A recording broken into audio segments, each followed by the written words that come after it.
The Lion's Roar by Anthony Darder, Chapter 1. The grease on the flat top at Rose's Diner had a specific mid-century rhythm, a steady, comforting hiss that cut clean through the heavy morning fog rolling off the Pacific.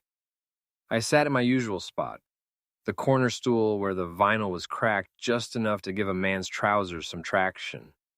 For the first time in as long as I could remember, my heavy wool jacket felt like a choice rather than armor. Beneath my shirt, the jagged purple starburst from that West Hollywood belly shot was still there, but the screaming friction of the stitches was gone. When I reached for my mug, my ribs didn't pull. The wounds had shrunk into a quiet ache, easily drowned out by the scent of fresh chicory and burnt butter.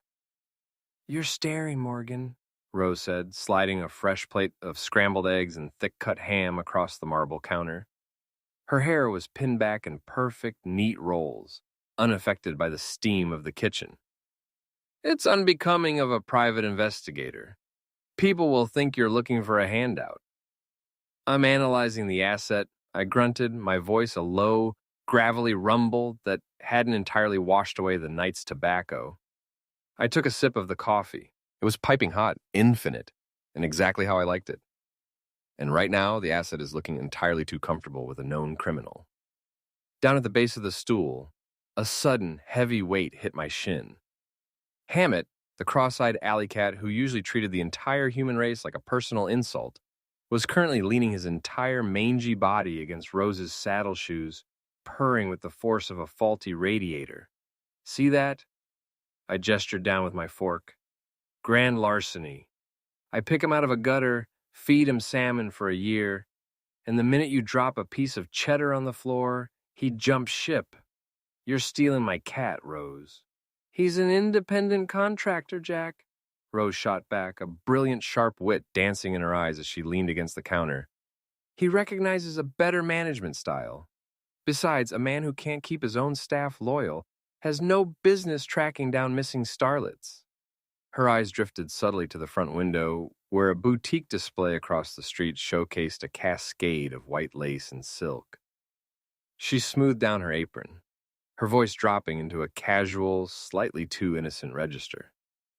"Of course, some things in this town take a little longer to secure a permanent contract than others. Hints are dropped, but certain parties seem to have mud in their ears."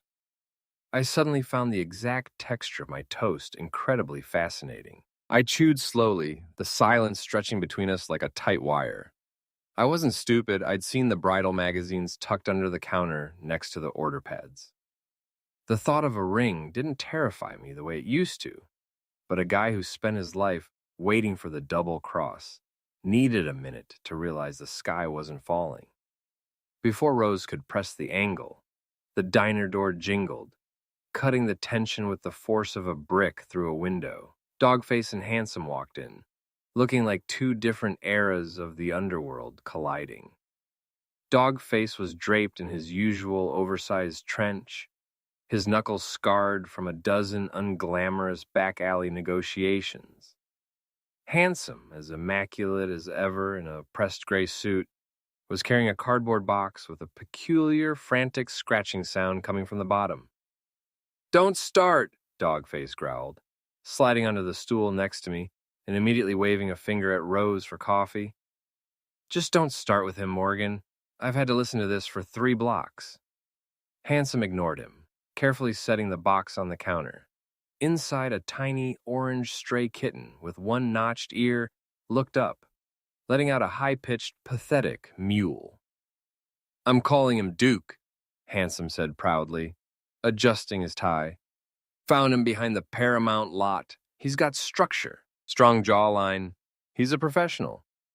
"He's a rat with a tail, and you're a soft touch," Dogface mocked, leaning over his coffee. "A contract killer with a nursery basket. Don Pandolini's going to hear about this, and he's going to think we're running a beauty salon instead of an enforcement crew. The Don likes animals." Handsome sniffed, defensive. "He told me a man who doesn't care for the vulnerable is a man who can't be trusted. Right, Jack?" I looked from the orange kitten back down to Hammett, who was currently eyeing the newcomer with profound, cross-eyed judgment. "Don't look at me. I'm just the guy who set the precedent. The mention of Pandolini brought a sudden, quiet gravity to the counter. Over the last few months, the syndicate boss hadn't just cleared our debts, he'd adopted us all. The West Hollywood warehouse cleanup had left a permanent impression. Now, the boys and I didn't just get underworld protection.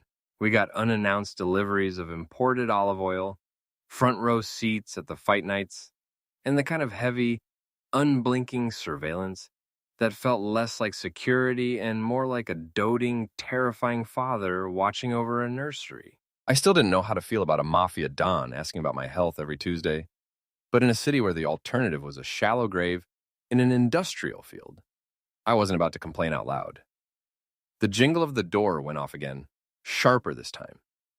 Joe Russo walked in looking like a man who had personally wrestled a paper mill and lost. His tie was loosened, his fedora was pushed back on his head, and his eyes were bloodshot. He didn't sit down, he just leaned against the end of the counter, looking at me with a mixture of envy and deep, institutional exhaustion. "Don't ask," Joe muttered before I could even open my mouth. The captain found a new stack of vagrancy reports from 54. I've got 3 filing cabinets full of red tape, and the ink on the typewriter ribbon is giving me a migraine. No matter how many files I clear, the precinct just grows more paper. "You look like hell, Russo," Dogface noted with rough affection. "You need a drink." "Can't," a new voice called out from behind Joe. Paulie stepped into the diner, his jacket slightly rumpled but a sly, dangerous grin on his face.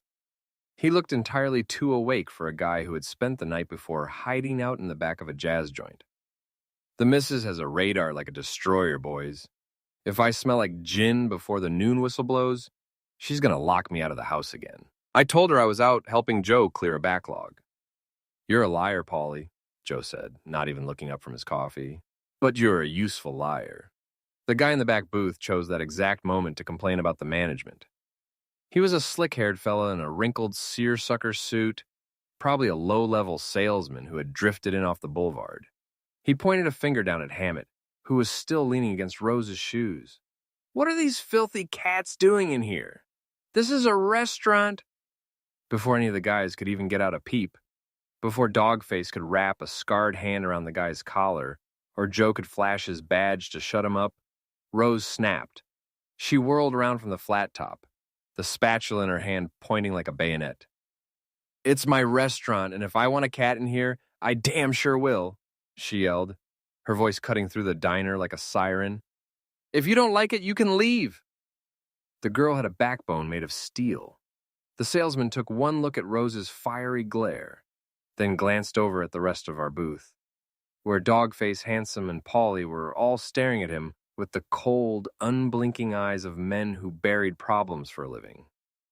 The guy swallowed hard, scrambled to his feet, and vacated the diner before his heels could catch fire.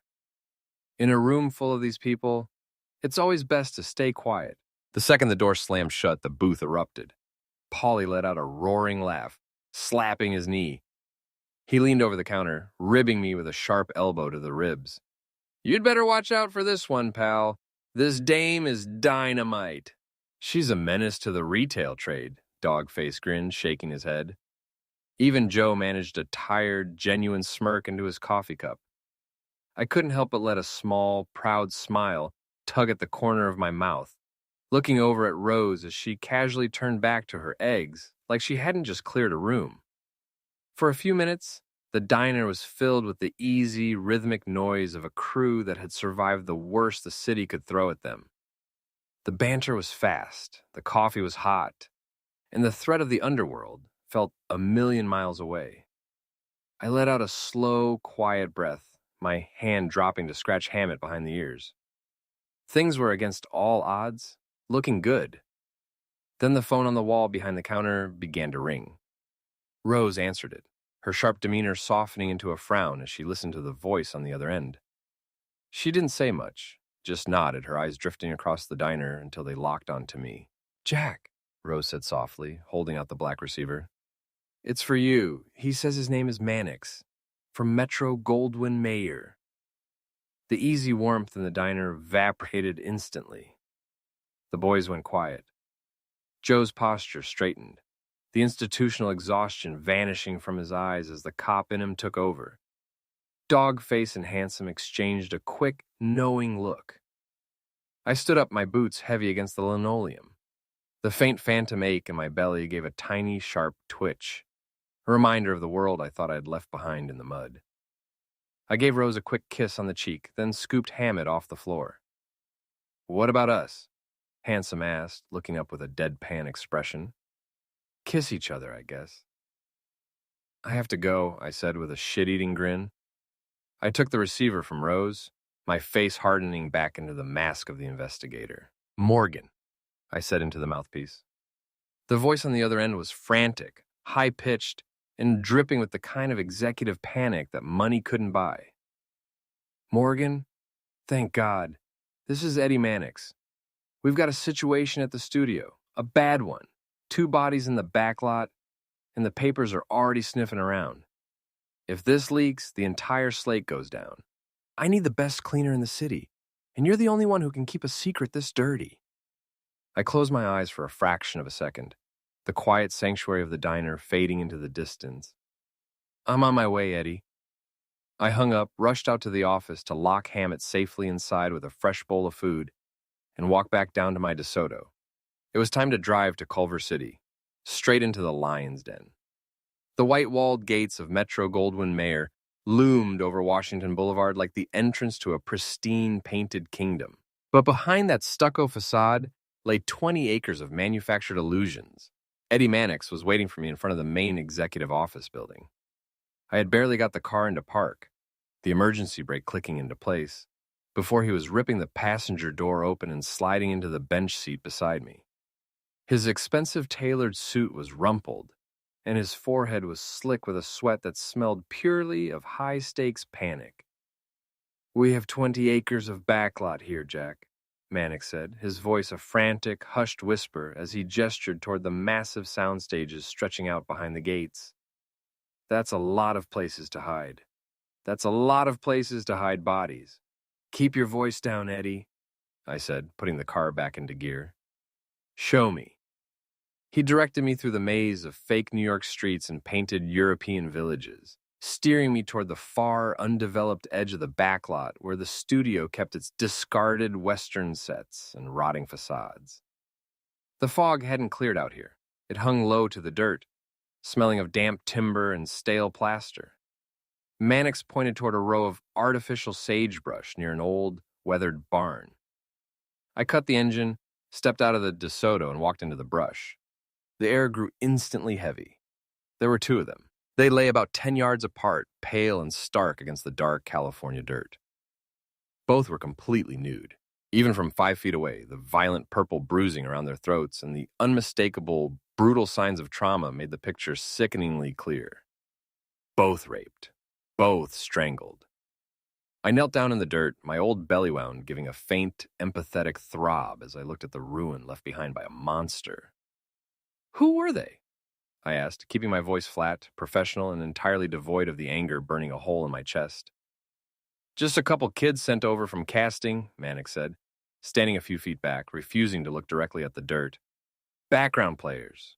Extras, Jack. The kind of kids who step off the bus from Ohio with nothing but a suitcase and a dream. Any connection between them that you're aware of?" "No, just 2 fresh faces plucked off the street," Mannix said, his hand shaking slightly as he lit a cigarette. "They weren't even working on the same set. One was on a musical over on stage 4, the other was doing background for a costume drama." I stood up, brushing the Culver City dust off my trousers. I looked from the first body over to the second, measuring the distance, calculating the cold, methodical nature of the dump site. "I hate to say it, and I don't want to panic everyone, Eddie," I said, looking him dead in the eye, "but you could have a serial murderer on the lot." Mannix went pale, the cigarette nearly slipping from his fingers. "Why do you say that, Jack? Don't use that word. If the papers get a hold of that word, the studio is finished." "Look at the scene, Eddie," I said, pointing a heavy finger at the brush. "Both raped and strangled. Both dumped in the exact same area. The signature is identical. The pattern fits. Chapter 2. The red and blue cherry tops of the squad cars cut through the low-hanging Culver City fog like strobe lights in a ghost town. I turned my back to the sagebrush, looking at Eddie Mannix. The executive's face had gone from a pale gray to the color of curdled milk. "Whatever spin you plan on putting on this story, Eddie, you'd better start spinning it now," I said, nodding toward the approaching headlights bouncing over the dirt road of the western lot. The circus just pulled into town. Joe Russo led the pack. When the lead cruiser skidded to a halt in the loose gravel, Joe slammed the door behind him. His fedora pulled low, looking like a man who had officially run out of patience with the universe. Culver City was miles outside his LAPD jurisdiction, but Joe had never been the type to let a little thing like a map stop him when the stakes were leaking blood. I caught him by the elbow before he could walk into the center of Mannix's frantic public relations huddle. I pulled him 10 yards down the road, under the shadow of a fake saloon porch. "Give it to me straight, Jack," Joe muttered, his breath pluming in the damp air. "What are we looking at?" "The real rundown. 2 girls, background players from casting," I said, keeping my voice down. "Both raped, both strangled, dumped 10 yards apart in the brush. Joe, we aren't looking at a studio beef or a blackmail plot gone sideways. There could very well be a killer on the loose at MGM. Joe's eyes hardened as he glanced back at the pale shapes in the sagebrush. "Christ, MGM is a city in itself, Jack. They've got 24-hour shifts, hundreds of transients drifting through the gates every sunrise, and their own private security apparatus." That was the spark. The word apparatus hung in the air, and a gear clicked into place inside my head. "Their own police force," I muttered. "Yeah, the studio cops," Joe said, looking at me sideways. "What are you thinking?" "I'm thinking a guy like me sticks out like a sore thumb asking questions on a hot set," I said. "But a guy in a gray studio uniform? He's just part of the furniture. He can walk into a soundstage, check the logs, look at the background talent, and nobody bats an eye. It's the only way to conduct an investigation inside this fortress without lighting a flare. You're going to need more than just one uniform if you're going to cover 20 acres, Jack." "I know," I said, already turning back toward my DeSoto. "I'm going to go see about a loan." The Pandolini estate sat up in the hills, insulated from the rot of the flats by iron gates and manicured stone walls. But inside, the air always smelled the same. Rich cigar tobacco, heavy wool, and the quiet, crushing weight of absolute authority. Don Pandolini sat in his leather armchair behind a massive walnut desk. He looked older in the morning light. His silver hair brushed back perfectly. His dark eyes tracking me with a heavy, almost fatherly intensity as I walked in. "You look well, Jack," the Don said, his voice a low, dignified rasp. "The color is back in your face. The belly doesn't trouble you?" "I'm upright, sir," I said, keeping my hat in my hand. "That's more than I could say a few months ago." He nodded, a faint, slow smile touching his old lips. Then he shifted his weight, leaning forward. "And the girl, Rose? She's a good girl, Jack. One of the best in this whole rotten city." The sudden turn toward the domestic caught me off guard. I cleared my throat, shifting my boots on the Persian rug. She's dynamite." Polly's words, not mine. "Were you ever married?" I asked, the question slipping out before my internal censor could catch it. The old man didn't take offense. He looked past me, his eyes tracking a memory somewhere out on the manicured terrace. "Once," he said softly. "She died of influenza in 1917, a wonderful girl, very much like your Rose. Why did you never remarry?" "Well," Pandolini sighed, tapping a long ash off his cigar into a silver tray, "the life I lead does not mix well with romance. And once you find a girl that loves you for you, not what she can get from you or what she can change you into, it would be an exercise in futility to try to find another. That is what I'm trying to tell you, Jack. That girl loves you for you, scars and all. Don't take that for granted. If there's one thing in this life I truly regret, it is the times I could have spent with her, but prioritized other things. I stood there in the quiet office, the weight of his words hitting me right where the purple starburst scar sat under my shirt. A guy like me spent so much time looking for the angle that when something genuine landed in his lap, he didn't know how to close his fingers around it. I cleared the roughness out of my throat and laid out the situation at MGM. I told him about the two girls, the serial pattern, and the need to flood the backlot with eyes that knew how to look for a predator. Pandolini listened, his fatherly warmth evaporating into the cold, calculated precision of an empire builder. He reached over and pressed a brass buzzer on his desk. "Jack wants to take you boys to the movies," the Don said as the heavy oak doors opened. I watched the old man's jaw tighten, and the look flash in his eyes that would invoke fear in any man. Pandolini was a lot of things, and capable of horrific things, but he wouldn't stand for anyone hurting women or children. Dogface and Handsome walked in, stepping in sync. "You are going to blend in," Pandolini told them, "and help take out a maniac." Dogface tilted his head, his brow furrowing into a series of deep, scarred ridges. "Blend in?" I let a slight shit-eating grin spread across my face. "The killer attacks women," I said, leaning back against the edge of the Don's desk. "So we are going to put you in a dress, my friend, and ambush him when he comes for you." Dogface's face turned the color of a brick. He pointed a thick, scarred finger instantly at his partner. "You ain't putting me in no fucking dress. Put him in a dress. He has the legs for it." "I do have nice legs," Handsome replied instantly, entirely unbothered as he smoothed down the lapel of his gray suit. He looked over at me, his eyes narrowing slightly. "Are we really going to wear dresses, Jack?" "Even worse," I replied, the smirk widening.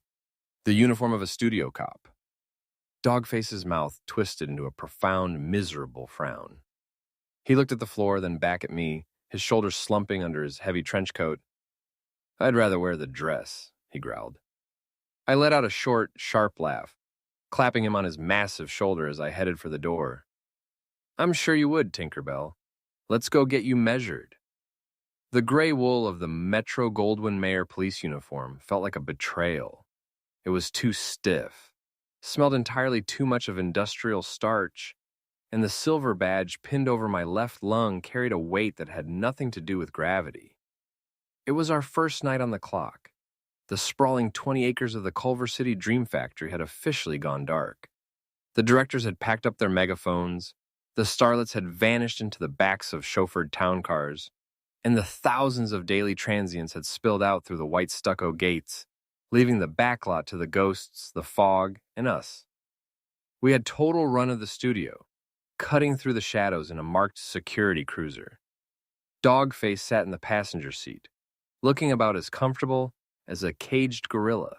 He kept hooking two thick, scarred fingers into his neckline, yanked forward, and let out a low, miserable growl. "I've spent my entire life avoiding coppers, and now I'm dressed as one," he muttered, giving the stiff fabric another angry tug. "Keep your hands off the collar, Tinkerbell," I said, keeping my eyes locked on the dark, empty stretch of fake New York pavement ahead of us. "You're ruining the illusion.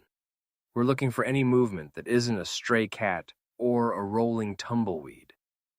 We cruised slow, our headlights casting long, shifting shadows across the painted brick facades and artificial brownstones.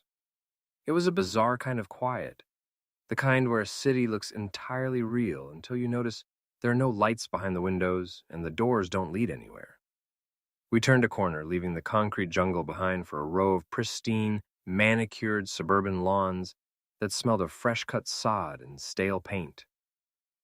"Hey, that's the house Andy Hardy lives in," Handsome exclaimed from the back seat. He leaned so far forward his nose practically touched the glass, his eyes wide as we rolled past the iconic white clapboard estate used in the pictures. I glanced at the dark windows of the structure. "If he's home, he's asleep. Maybe I can meet him while we're here," Handsome murmured, completely serious, his eyes still glued to the facade. I didn't say a word. I just caught Dogface's eye in the rearview mirror. We exchanged a long, heavy look that spoke volumes across the seat. He can't be serious. But with Handsome, you never entirely knew. The guy could dismantle a syndicate enforcement crew without breaking a sweat. But a movie star's front porch turned him into a schoolgirl.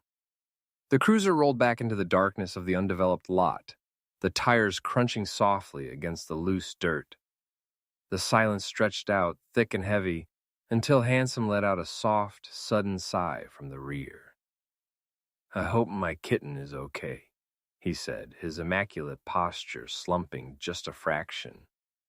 "Hammett is babysitting," I grunted, shifting the cruiser into second gear as we rounded a bend near the rotting western barn where we'd found the girls. "The kid will be okay, although, knowing Hammett, he might just teach him how to attack your legs while you're sleeping." Handsome's head snapped up, his vanity instantly flaring. "He'd better not. I have a reputation to maintain." The rest of the night went on without incident. The maniac we were hunting stayed in the woodwork, leaving us to chase nothing but shadows and our own exhaustion until the first gray streaks of dawn began to bleed through the Culver City fog. I managed to pull the DeSoto up to the curb in front of Rose's diner just as the morning sun was starting to cook the dew off the pavement. The night shift had drained the battery in my head, but the steady, familiar hiss of the flat top through the window was enough to keep my feet moving.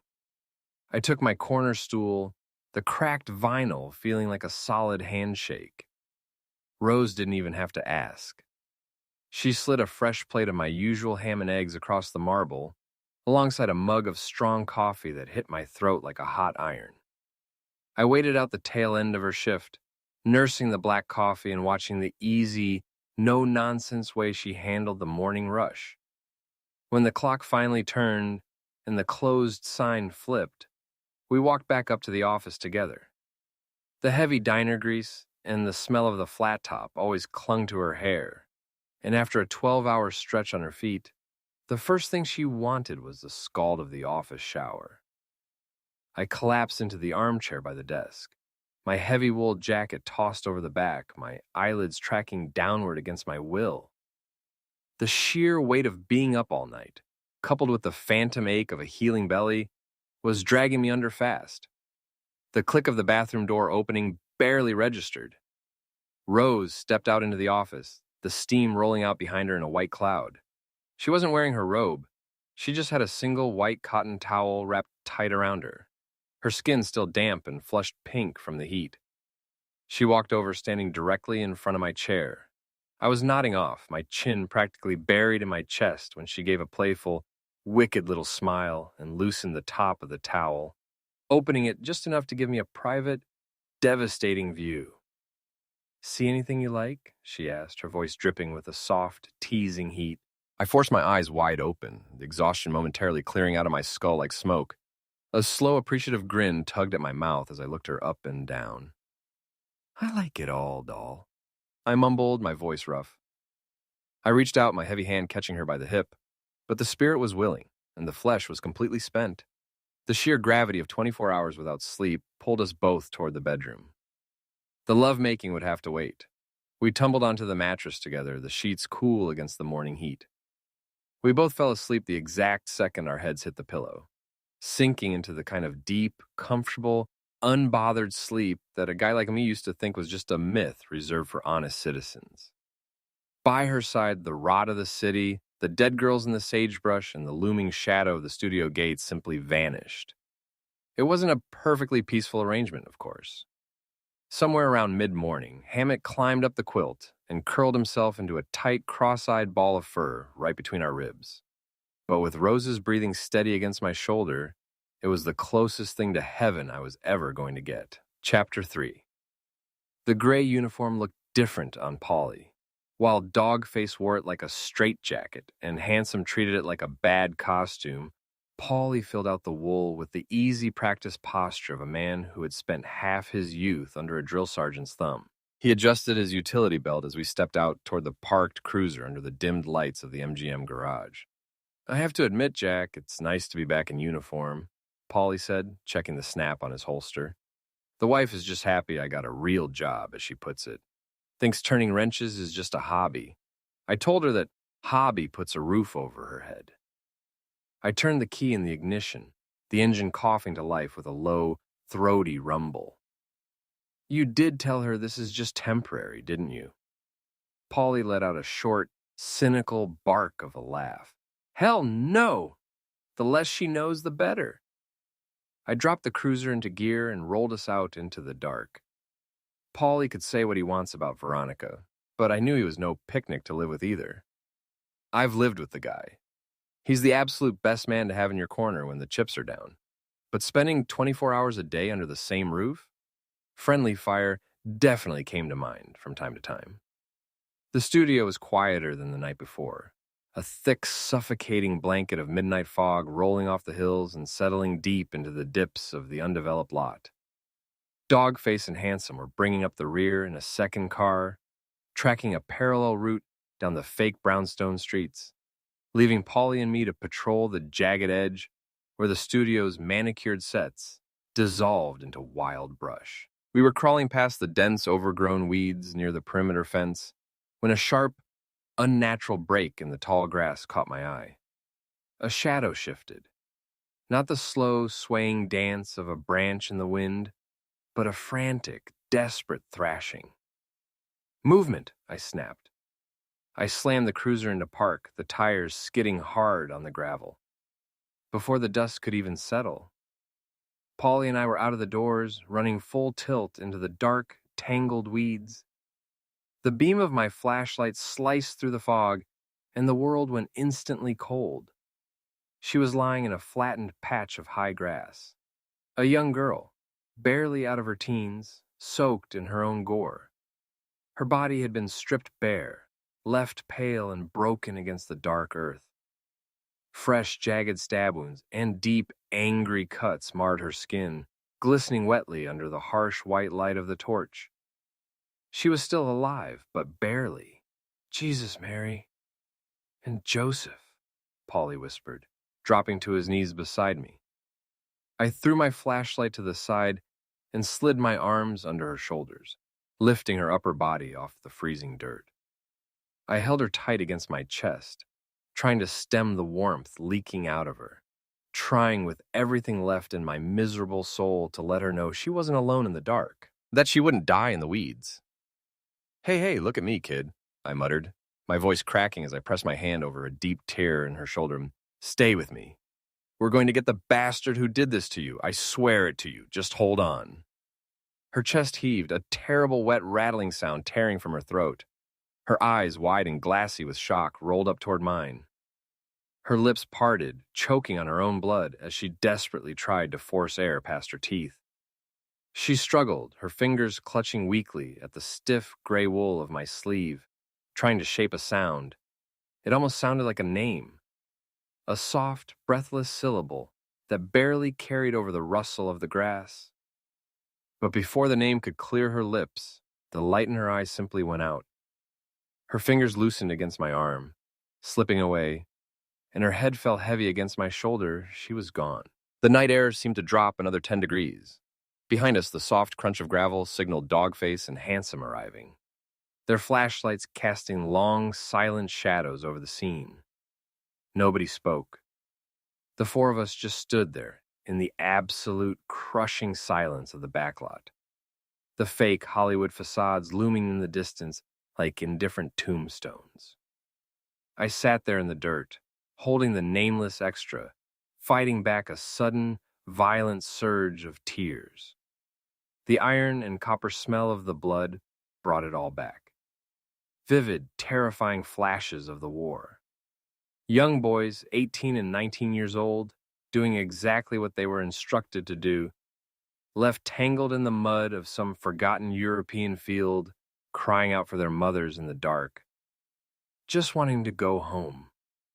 The grief inside my chest twisted, turning into something cold, sharp, and lethal. I laid the girl gently back onto the grass, stood up slowly, and wiped her blood off my hands onto the trousers of the studio uniform. I looked at the guys, my vision tunneling until the world was nothing but the three of them and the dark. "We will get this son of a bitch," I said, the words dragging out of my chest in a deep, dark, guttural tone, or we will die trying. Dogface and Handsome stepped back half a pace, a rare, genuine look of unease flickering across their faces. It was a voice they had never heard come out of me before, devoid of sarcasm, devoid of pity, completely hollowed out by a hunger for retribution. Paulie, on the other hand, didn't flinch. He just tightened his jaw and looked away into the dark. He had heard that exact tone before. Back in the mud, and he knew better than anyone that whenever Jack Morgan spoke like that, things were not going to end up pretty. Still covered in the poor girl's blood, I stood by the open door of the security cruiser, staring at the dashboard phone. My hand shook as I reached for the receiver. Every instinct I had as a former investigator screamed at me to bypass the studio channels and call Joe Russo directly, to flood this godforsaken lot with real cops before the trail went cold. Instead, I dialed the direct line to Eddie Mannix's private residence, waking the MGM fixer from a sound sleep. As the line rang, a bitter taste flooded my mouth. How a man like Mannix could sleep so soundly with a literal butcher running loose on his turf was completely beyond me. But then again, guys like Eddie didn't see people. They saw assets and liabilities. Behind me, the guys stood entirely shaken. It wasn't the sight of the blood. God knows every man in that tall grass had seen plenty of it. Between the battlefields of Europe and the back alley executions of the LA underworld, we had all caused plenty of blood to be shed. It was the fact that it was a young girl, barely out of school. It was the absolute senseless severity of the wounds, the outright lack of humanity, the butchery. Standing over her in the damp fog, the realization settled into everyone's bones. We weren't tracking a standard syndicate hitman or a blackmailer. We were dealing with a deeply sick individual. It took 45 minutes for Eddie to show up. When his luxury coupe finally slid to a halt near the weeds, he didn't run. He walked. In the exact second his polished wingtips hit the dirt, instead of asking about the victim, he immediately started concocting the spin. "We can say she was a transient who hopped the perimeter fence," Mannix muttered, lighting a cigarette, his eyes tracking the perimeter line rather than the body.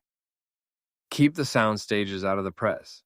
If the papers link this to the background pool on stage 4, the boards in New York will have my head." "You callous fuck," I said, the words slipping out in an almost surprised whisper. I stepped into his space, the copper stench of the girl's blood radiating off my chest. "You have a dead girl on your hands, and protecting the studio is your first priority?" Mannix didn't even blink. He took a long drag from his cigarette and pointed a finger right at my badge. "What do you think this is, Jack? Why do you think you are here? Why are you wearing that uniform, which needs to be cleaned, by the way? You are here to protect the reputation of Metro-Goldwyn-Mayer." A low animal growl tore out of Dogface's throat. His shoulders hunched, and he took a sudden, menacing step toward the executive. Handsome and Paulie instantly moved in, grabbing Dogface by his heavy arms and straining to hold him back. The big man looked ready to tear Mannix's head clean off his shoulders. "When this is over, remind me to feed this guy to the fucking lion," Paulie joked, trying to cut the lethal wire of tension with a bit of dark humor. But I was in no joking mood. The grief and the exhaustion had completely burned away any patience I had left for Hollywood politics. "I don't give a fuck about protecting the reputation of this fucking place.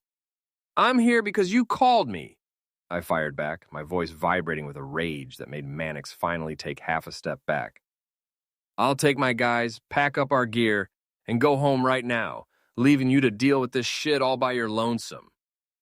Mannix saw the cliff we were standing on. He looked at me, then at the 3 massive enforcers backing me up, and raised his hands in a rare gesture of surrender. "Now don't be like that, Jack." "I'm sorry if I seem uncaring," Eddie said, his voice dropping into that smooth, placating tone he used on temperamental directors to calm the tension in the air. But the gesture felt entirely hollow. The tension remained so thick you could practically choke on it, the exact same way that poor girl had just choked on her own blood in my arms. Within another hour, the flashing lights arrived. 'Cause it was Mannix's private detail that called it in, The responding officers weren't Joe Russo's seasoned homicide detectives. It was a handful of local beat cops and a green coroner's crew. They set up their tripods, the blinding flashbulbs popping against the gray morning fog as they started taking photos and prepping the body for the basket. One of the uniformed cops, obviously a new guy, fresh out of the academy, took one look at the deep, jagged butchery on the girl's torso, turned white as a sheet, and immediately threw up into a patch of wild mustard grass. "Hey, buddy, you're contaminating the scene," Polly jokingly shouted across the dirt. The kid didn't even look up. He just wiped his mouth, thoroughly humiliated, and shuffled back toward the transport wagon. By the time our official statements were taken, the fake details logged, and the boys and I were finally about to head home for the day, the morning sun was fully up. We walked out through the main gates just as the delivery trucks were dropping off the early editions. I stopped by the newsstand outside the commissary, the starchy gray uniform still sticking to my skin. There, stacked on the wire racks, the morning papers were already splashed with the nightmare Mannix had tried so desperately to bury. Printed in massive, bold, sensational type, the headline screamed, "Murder at Metro." Chapter 4, the office smelled of old paper and the faint, lingering sweetness of Rose's perfume. But today, it offered no sanctuary. I dropped heavily into the armchair behind my desk, the starchy gray studio uniform still scraping against my skin like a coarse joke. I reached for the bottle of rye, my hand surprisingly steady, for a man whose soul felt like it had been run through a meat grinder, and poured a triple into a clean glass. I took a long, heavy pull. The liquor burned its way down my throat, but it didn't do the trick. The heat was empty. All I could taste was the copper and iron of the ditch. The pure, unadulterated rot of the whole damn situation. You can wash your hands with lye a dozen times, but the smell of a dying kid doesn't just scrub off. It stays in the back of your throat. A soft, familiar trill broke the quiet. Hammett hopped up onto the arm of the chair, his cross-eyed gaze locked on me for a second before he scrambled into my lap. He didn't care about Metro-Goldwyn-Mayer. He didn't care about Eddie Mannix or serial killers. He just knew I was back, and he was happy to see me, instantly curling his warm, heavy body into a tight ball against my ribs and starting up a low, rhythmic purr. I buried my fingers in his thick fur, my thumb tracking the line of his ears, using the simple, solid reality of the cat to keep my feet pinned to the floorboards. The heavy oak door opened with a familiar click, the bell from the diner downstairs echoing faintly up the stairwell before the latch caught. Rose walked in, her apron folded over one arm, and the morning edition of the paper tucked under the other. She looked tired, the skin beneath her eye dark from a grueling 12-hour shift on her feet, but her eyes were entirely on me. "I'm surprised you didn't come in for breakfast," she said softly. Setting her apron on the edge of the desk, she didn't drop the paper. She didn't need to. The bold black ink of the headline was visible even from across the room. I looked from her face down to the newsprint, my hand still resting on Hammett's back. "I guess I don't have to tell you." "No," Rose replied, her voice dropping into a quiet, somber register. It splashed across every paper. "How are you, honey?" I let out a long, ragged breath that felt like it took the last of my strength with it. "I've been better." She didn't offer a hollow platitude. She didn't tell me it was just another job. Rose crossed the room, her movements soft and deliberate, and gently nudged Hammett off my lap. The cat let out a mild grunt of protest before settling onto the rug by my boots. Then she sat down on my lap. She wrapped her arms around my neck, pulling me close, her warmth cutting right through the cold, stiff wool of that miserable uniform. She didn't squeeze too hard, she just held me, a solid, unshakable anchor in a city that was rapidly slipping into the sea. The dam didn't burst with a roar. It didn't come with a sob or a shake of the shoulders. I slowly let my forehead drop forward, laying my head against her chest, burying my face in the soft cotton of her blouse. For a long, silent moment, the only sound in the office was the steady, rhythmic ticking of the desk clock. Then, Rose felt a warm, quiet wetness bleed through the fabric against her chest. I didn't make a sound, I didn't let out a gasp or a groan. I just sat there in the dim light of the office, holding on to the only good thing left in my life, and let a few tears flow. It was the first time she had ever seen me cry. In all the months of blood, bullets, and the agonizing recovery from a torn-up belly, I had never given her anything but a crooked grin and a cynical wisecrack. But Rose didn't pull away. She didn't judge me, and she didn't treat me like I was broken. She knew the world I lived in, and she knew there were absolutely no words that could fix what I had seen in those weeds. She just tightened her arms around my neck, smoothed her hand over the back of my head, and let me get it out. The sanctuary of the office vanished as fast as it had come. A heavy, rhythmic fist pounded against the oak door, the glass rattling in its frame. Rose stood up quickly, wiping her cheeks and smoothing down her skirt as I blinked away the wetness in my eyes. I reached into my desk drawer, my fingers wrapping around the cold grip of my snub-nosed .38, before a familiar, gravelly voice carried through the wood. "Jack, it's Joe. Open up." I slid the gun back into the drawer and stood up, my joints popping like dry twigs. Rose gave my hand a reassuring squeeze before she stepped back toward the small kitchenette in the corner. I unlatched the deadbolt, and Joe Russo stepped inside. He looked like he'd been chewing on glass. His fedora was pushed back on his head, his tie was loosened, and the skin under his eyes was a sickly, bruised shade of gray. "Things just got more complicated," Joe said without a greeting, his eyes tracking from me to Rose, then down to the newspaper on the desk.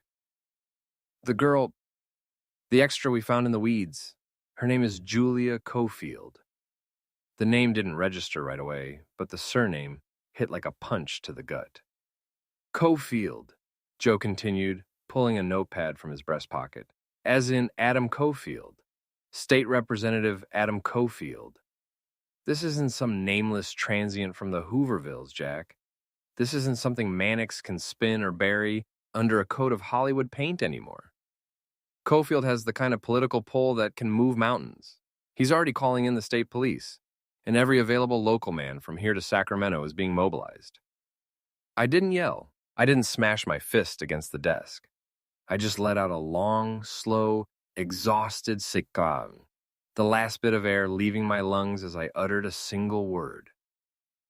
"God damn it." Joe gestured toward the small, fabric-covered Philco radio sitting on the shelf behind my desk. "Turn on the radio, Jack. I suspect it is about that time." I stepped around the desk and clicked the dial. We stood in silence for a few agonizing seconds, waiting for the vacuum tubes to warm up. A low hum gradually filling the room before a crackle of static gave way to a broadcast. It wasn't a standard announcer. It was Adam Cofield himself, his voice shaking with a volatile mix of grief and political theatricality that radiated through the speaker. He officially announced a $50,000 reward for the capture of the monster who had torn his daughter away from him. Then, the grief turned to pure venom. He went on a tirade, bitterly condemning Metro-Goldwyn-Mayer for their gross negligence, accusing the studio executives of hiding the danger from the public just to keep their box office receipts flowing. I reached out and clicked the radio off, the sudden silence in the office feeling heavier than the broadcast. "Yeah," I said, turning back to Joe. "Things definitely got more complicated." An hour later, the sun was fully up, baking the asphalt of the city. Joe and I made our way down to the precinct, the atmosphere inside the sedan quiet and tense. We needed a centralized war room, access to the real forensics, and a plan before the state police arrived and turned the investigation into a circus. But the second we walked through the double doors of the squad room, the professional focus vanished. "Sure messed this up, didn't you, Morgan?" The voice came from the back of the room, dripping with an arrogant, self-satisfied sneer. It was Murphy. He was leaning against a filing cabinet, a cheap cigar clamped between his teeth, a smug grin plastered across his face. He'd been waiting for this. The grief, the exhaustion, and the copper taste of that girl's blood were still burning in the back of my throat. I didn't hesitate. I walked straight down the center aisle of the squad room, my heavy boots slapping against the linoleum, until I was standing right in Murphy's space, nose to nose, chest to chest. I could smell the cheap pomade on his hair and the stale coffee on his breath. "You want to take this outside?" I asked, my voice dangerously low. Murphy's grin faltered for a fraction of a second, but he looked around at the other detectives, emboldened by the badges in the room. He puffed out his chest. "Are you threatening an officer of the law, Citizen Morgan?" I let out a short, cold laugh right in his face. "Of course not. I'm promising a smart-mouthed jackass that if he don't stop hee-hawing my way, I'm going to beat him like a rented mule." "Hey, that's enough!" Before Murphy could reach for his hip, 3 other uniform officers lunged forward, shoving their way between us, their hands flat against my chest to force me back. Joe Russo stepped in too, his hand gripping my elbow like a vice. Murphy spat his cigar stub onto the floor, his face flushing a deep, angry crimson as he pointed a trembling finger at me over the shoulders of the uniformed cops. "I'm going to get you, Jack. One day you are going to slip up with no friends around, and I will be the one to put the cuffs on you." I adjusted the collar of my jacket, giving him a slow, mocking smile. "Murphy, please don't involve me in your sick fantasies. I'm in a happy relationship now. It's time for you to move on." To drive the nail in, I gave him a deliberate, slow wink. "Will you 2 idiots knock it off?" Joe snapped, his voice booming over the chatter of the squad room, successfully breaking the immediate wire of tension. He grabbed my shoulder and shoved me toward the back corridor. "The chief wants to see you, Jack, in his office, now." The chief's office smelled of stale tobacco and lemon wax. He was sitting behind a massive mahogany desk, a stack of frantic teletypes from the governor's office sitting right in front of him. He looked up as Joe and I walked in, closing the door behind us. "Morgan, my boy," the chief started, leaning forward and resting his thick forearms on the desk. "How would you like your badge back?" "I wouldn't," I snapped without a beat. The chief sighed, rubbing the bridge of his nose. "Well, try it on anyway. Just until this case is over. See if you like how it feels." I narrowed my eyes, looking at the silver star glinting under the desk lamp. "So you are temporarily reinstating me? Is that what this is?" "That is exactly what I'm saying," the chief replied, his voice deadly serious. "Get this bastard, Jack. Do it with the full protection of the law behind you." I looked at Joe, who gave me a sharp, subtle nod. The rules of the game had just changed. With a badge in my pocket, Mannix couldn't dictate my movements, and the state police couldn't lock me out of the crime scenes. "You have a deal," I said, holding my hand out across the desk. The chief stood up and shook it, his grip firm. As he slid the silver shield across the polished wood, I picked it up. The metal felt heavy, cold, and entirely familiar. I pinned it securely to the breast of my coat, feeling the pin bite into the fabric. "Does this protection start right now?" I asked, looking up at him. "Yes, Jack," the chief replied. "The second it's pinned." "Very good," I said. I turned on my heel and walked straight out of the office, slamming the frosted glass door behind me. The squad room went quiet as I stepped back out into the bullpen. Murphy was still standing by the filing cabinet, whispering something to another detective, a lingering smirk still on his face. He didn't see me coming until I was already in his shadow. I stopped right in front of him. Before he could even utter a syllable, I reached out with my left hand, tapped the silver badge pinned to my coat, and flashed it right in his eyes. "Hey, Murphy," I muttered. He blinked at the silver. In the exact microsecond his brain realized what he was looking at, I brought my right fist up from my hip, putting the full weight of my shoulder, my grief, and my 24 hours of unadulterated hell right into his jaw. Crack! The punch connected with the beautiful, solid sound of breaking glass. Murphy's head snapped back violently, his feet leaving the floorboards for a split second before he crashed hard into a rolling typewriter desk, sending papers flying into the air like a confetti drop. He slid down the side of the metal cabinet, hitting the linoleum in a complete daze, his hand clutching his bleeding mouth, his eyes wide and vacant as he wondered what the hell had just hit him. The entire squad room went dead silent. Nobody moved. Nobody reached for a holster. I didn't even look back down at him. I just shook out my knuckles, turned toward the exit, and adjusted my fedora. "Come on, Joe," I said, heading straight for the double doors into the morning sun. "Let's get to work." Chapter 5. The dark blue DeSoto rode low on its springs, the suspension groaning as we bounced over the potholes leading into Culver City. It was a tight squeeze, between Joe Russo's bulk in the passenger seat and Dogface, Handsome, and Paulie crammed into the back like 3 bags of wet cement. The sedan smelled heavily of stale tobacco, wool, and the faint sweet tang of Paulie's hair oil. Dogface shifted uncomfortably, pulling at the stiff, itchy collar of his gray Metro-Goldwyn-Mayer security jacket. He glared at the back of my head.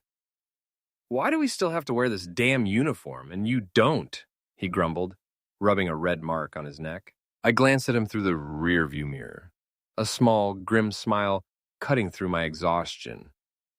"Because I have a badge, and you don't." Dogface let out a loud, theatrical sigh, leaning back against the seat and crossing his massive arms. "Oh, great. Got 2 coppers in the front seat, while us mugs are in the back. You want us to be in handcuffs as well, Jack? Just so the whole picture looks legit?" "Hey, I ain't no mug," Paulie blurted out from the middle, his chest puffing out in mock offense. He paused for a beat, his brow furrowing as he actually thought about the track record of his life. He shrugged. Yeah, I'm a mug."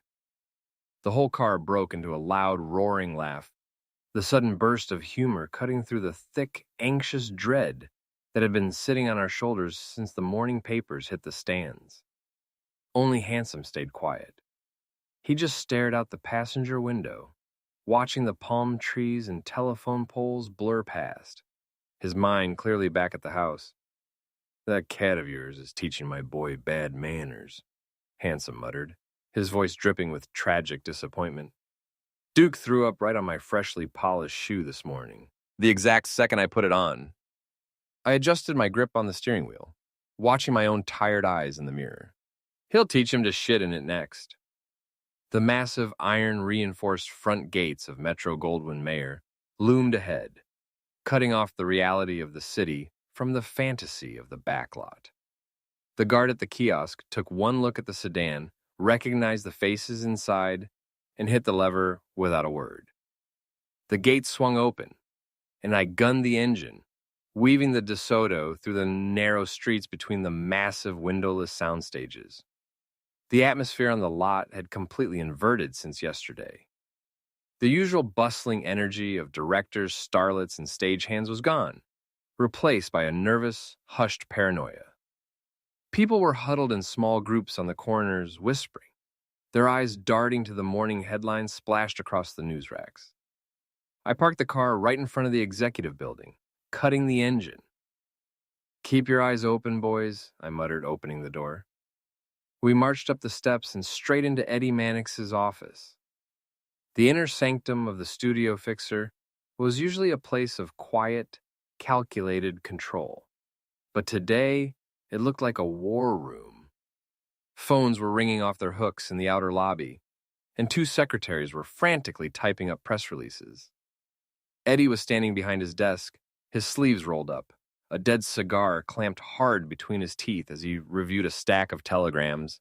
He looked up as the 5 of us filed into the room. "You're early, boys," Eddie said, his voice flat and hard. He didn't offer us a seat. "I don't have time to chat today. This place is a powder keg. Start making your rounds on the backlot and keep the press away from the talent." I didn't move.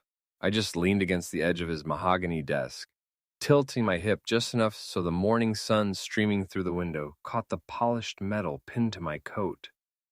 The silver light reflected right into the fixer's eyes. "We don't work for you, Eddie," I said softly. "Not anymore." Mannix froze. His gaze dropped to the silver shield, his jaw tightening so hard the cigar tilted upward. "Things have changed, Eddie," I continued, keeping my voice entirely level, entirely cold. "Representative Cofield is calling for the wrath of God to be brought down on the heads of the studio. He's got the pull, and he's got the motive. You can work with me. You can work your end, or you can let the state police come in here with 100 boots and fuck everything you've built completely up. The choice is yours." I leaned in a fraction closer, letting him see the total lack of hesitation in my eyes. "Just don't try to stop me. I'm the only friend you have in this town right now." Eddie stared at me for 3 long seconds, calculating the odds, weighing the survival of the studio against his own massive ego. Slowly, he reached up, pulled the cigar from his mouth, and tossed it into the crystal ashtray. "What do you want, Jack?" he growled. "I need to know what casting agent is bringing these girls in," I said, tapping the desk. "I need full, unrestricted access to your records. And I need a cup of coffee, Eddie."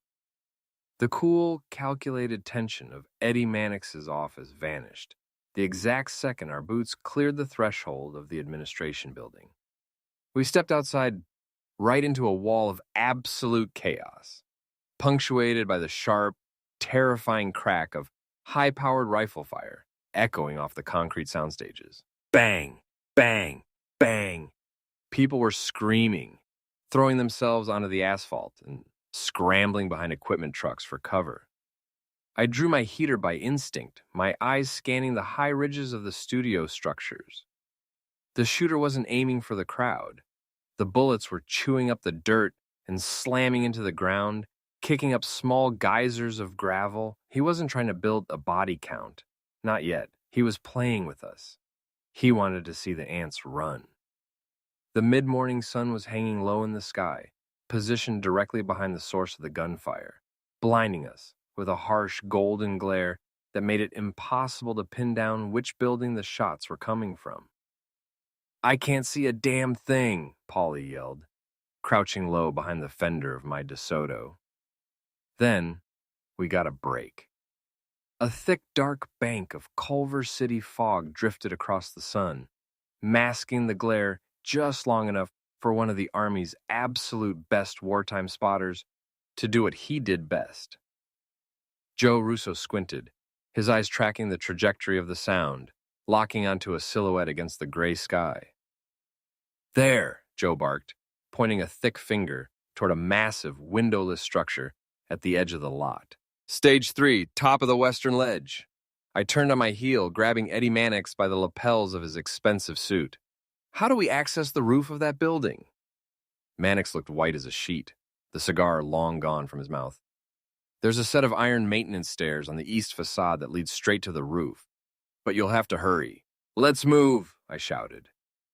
The 5 of us took off in a full sprint, cutting through the panicked extras and running parallel to the fake New York brownstone facades. My chest was burning, and the phantom ache of my healing belly wound flared up like a hot iron. But I didn't slow down. We hit the iron stairs, our boots clanging rhythmically against the metal as we bounded up the steps 3 at a time, guns drawn, ready to put a permanent end to the nightmare. We burst through the roof access door, fanning out across the wide, gravel-topped expanse, our breath coming in ragged, heavy gasps. But the roof was empty. The wind howled softly through the radio towers, carrying the scent of spent gunpowder. The killer was gone, leaving behind nothing but 3 shiny brass shell casings glinting in the gravel, and a small scrap of paper secured to the concrete ledge with a strip of industrial tape. I stepped forward, my boots crunching the gravel, and ripped the note from the ledge. Written in a jagged, mocking scrawl, the message read, "You should see how I carve up the next one. Catch me if you can." Leo Handsome peered over my shoulder, his brow furrowing as he read the ink. "Leo, like the lion?"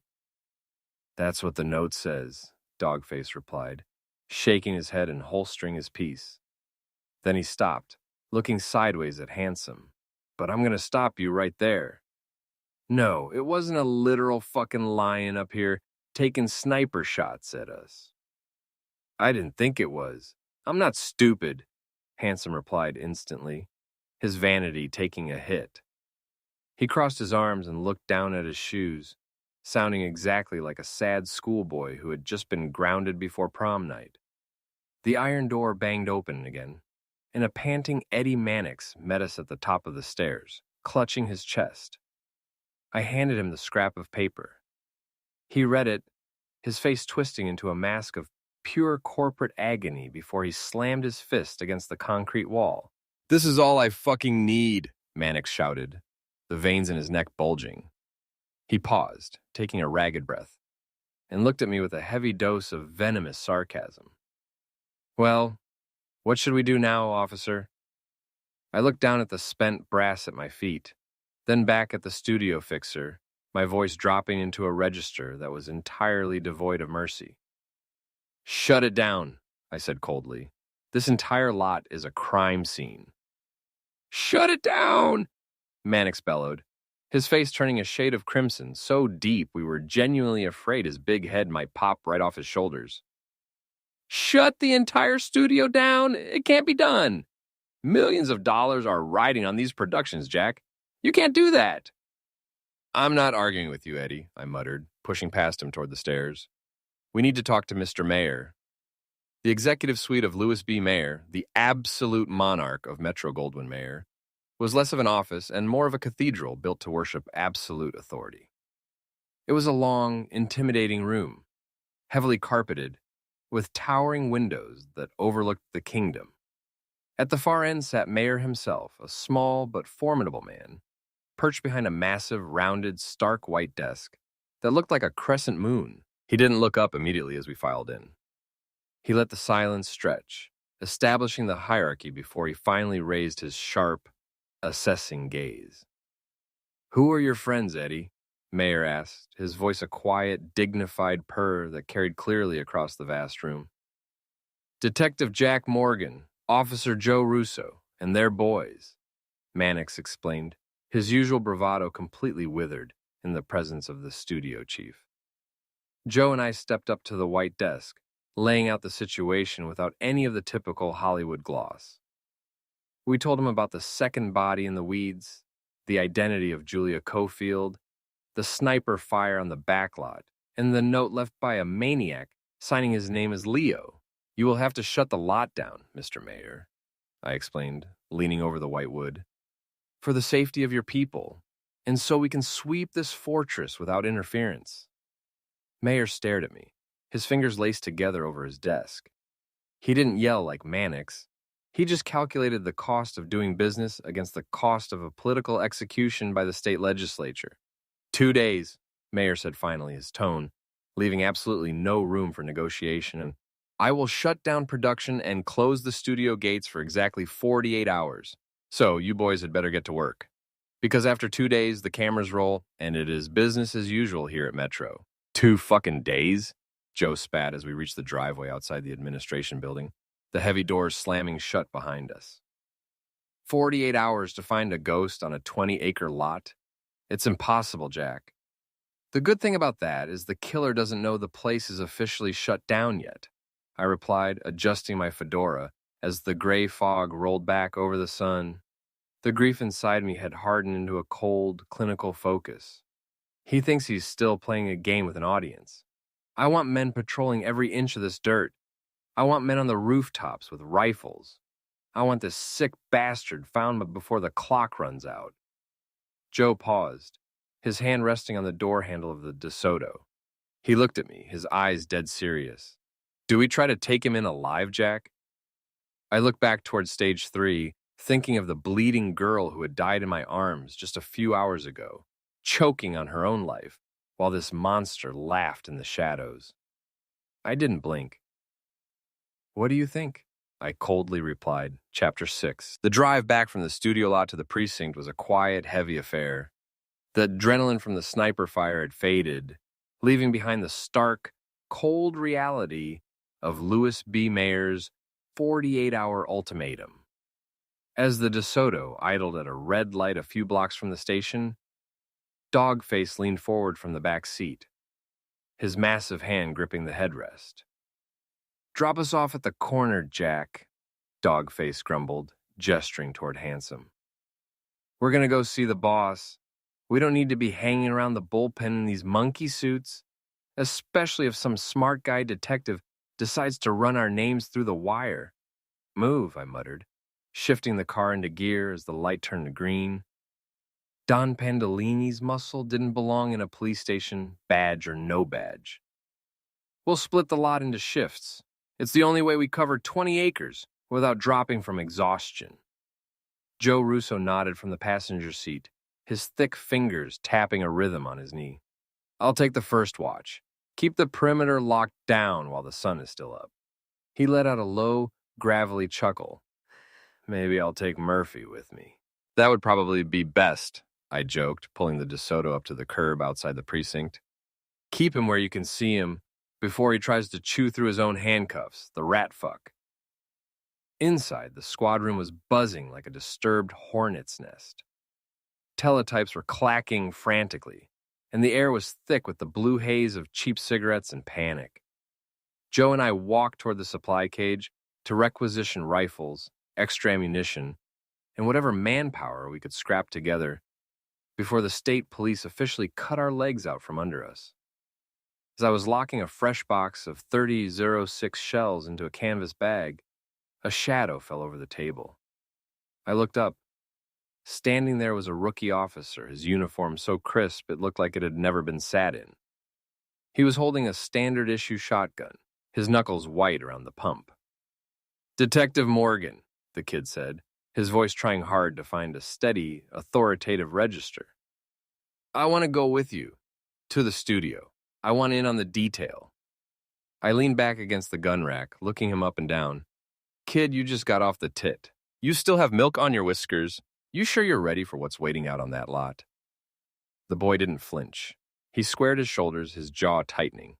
"Oh, I'm ready, sir. Officer Ben Hughes. I can handle myself." I looked at Joe, who gave a slow, approving nod.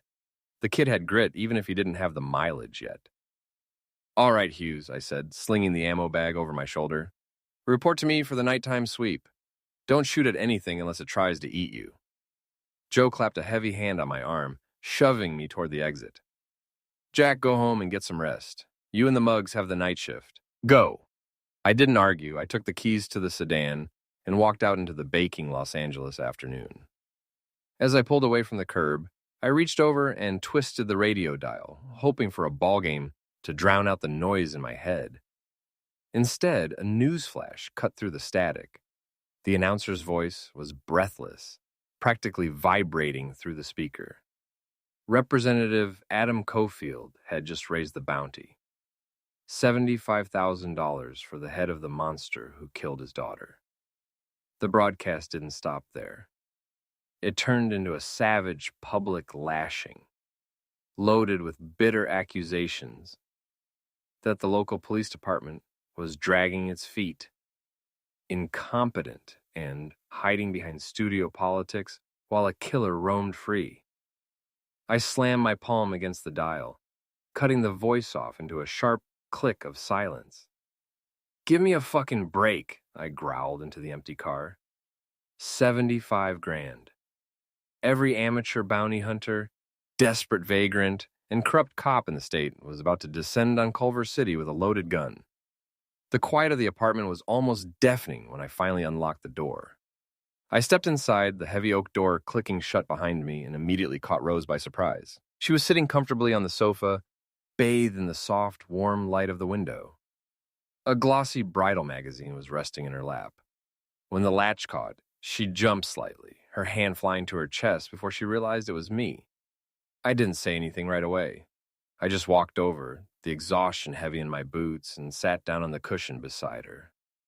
I looked down at the bright white dresses splashed across the open page in her hands. A slight, tired smile crept onto my face.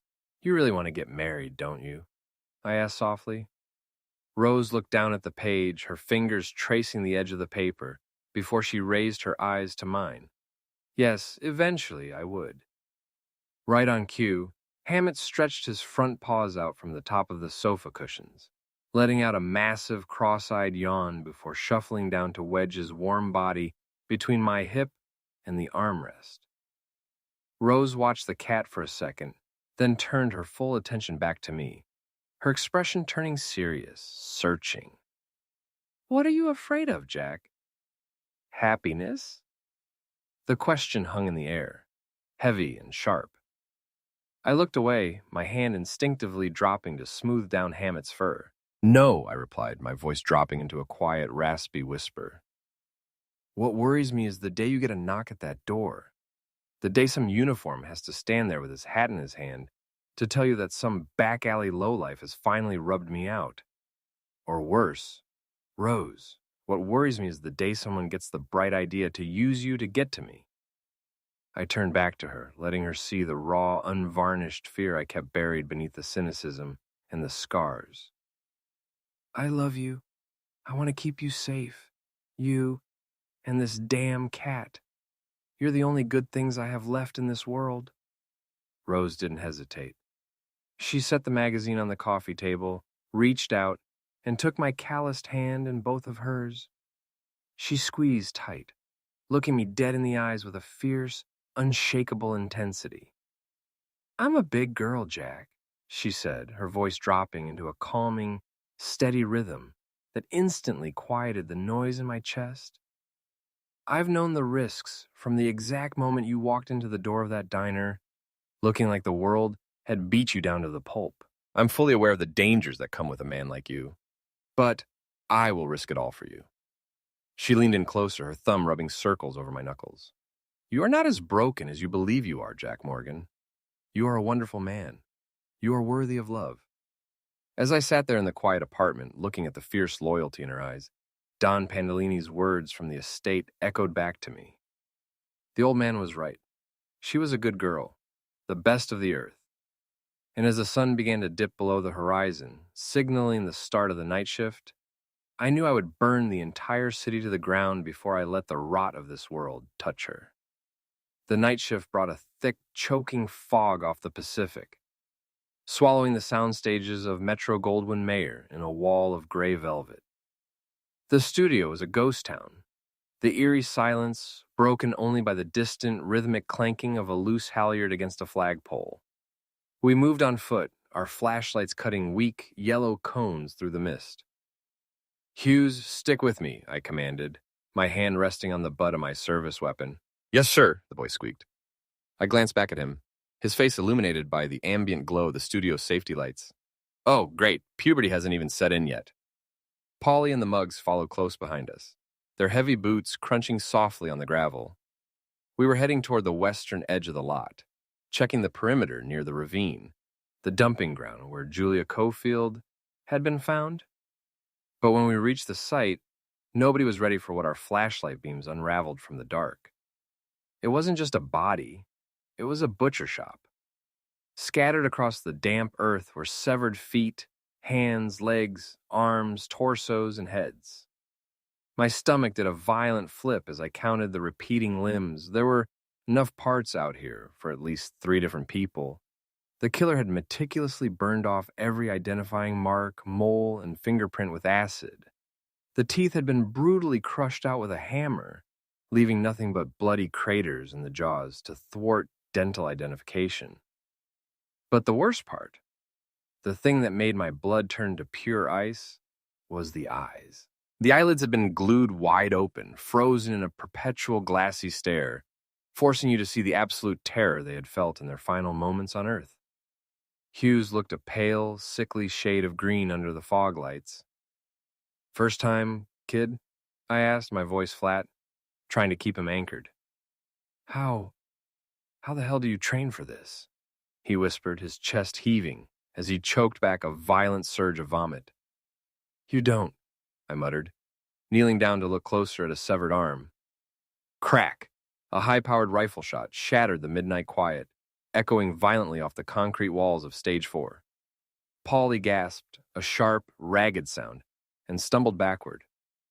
He hit the dirt hard, his hand instantly clamping over his left shoulder as dark, slick blood began to pump through his fingers.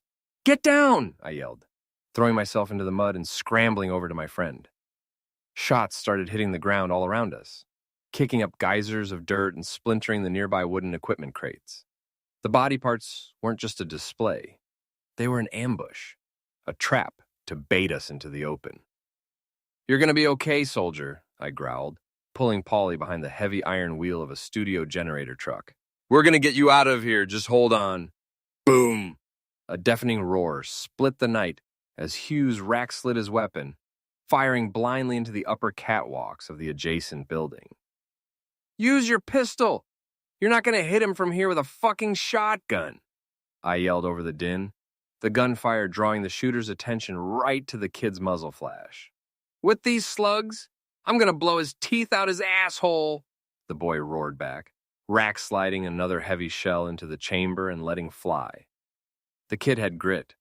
The heavy deer slugs chewed massive chunks out of the wooden facade above, the terrifying booming of the 12-gauge apparently enough to spook the sniper. The incoming fire abruptly stopped, followed by the distant, frantic clatter of boots scrambling down an iron fire escape. The silence that followed was deafening. I didn't waste time.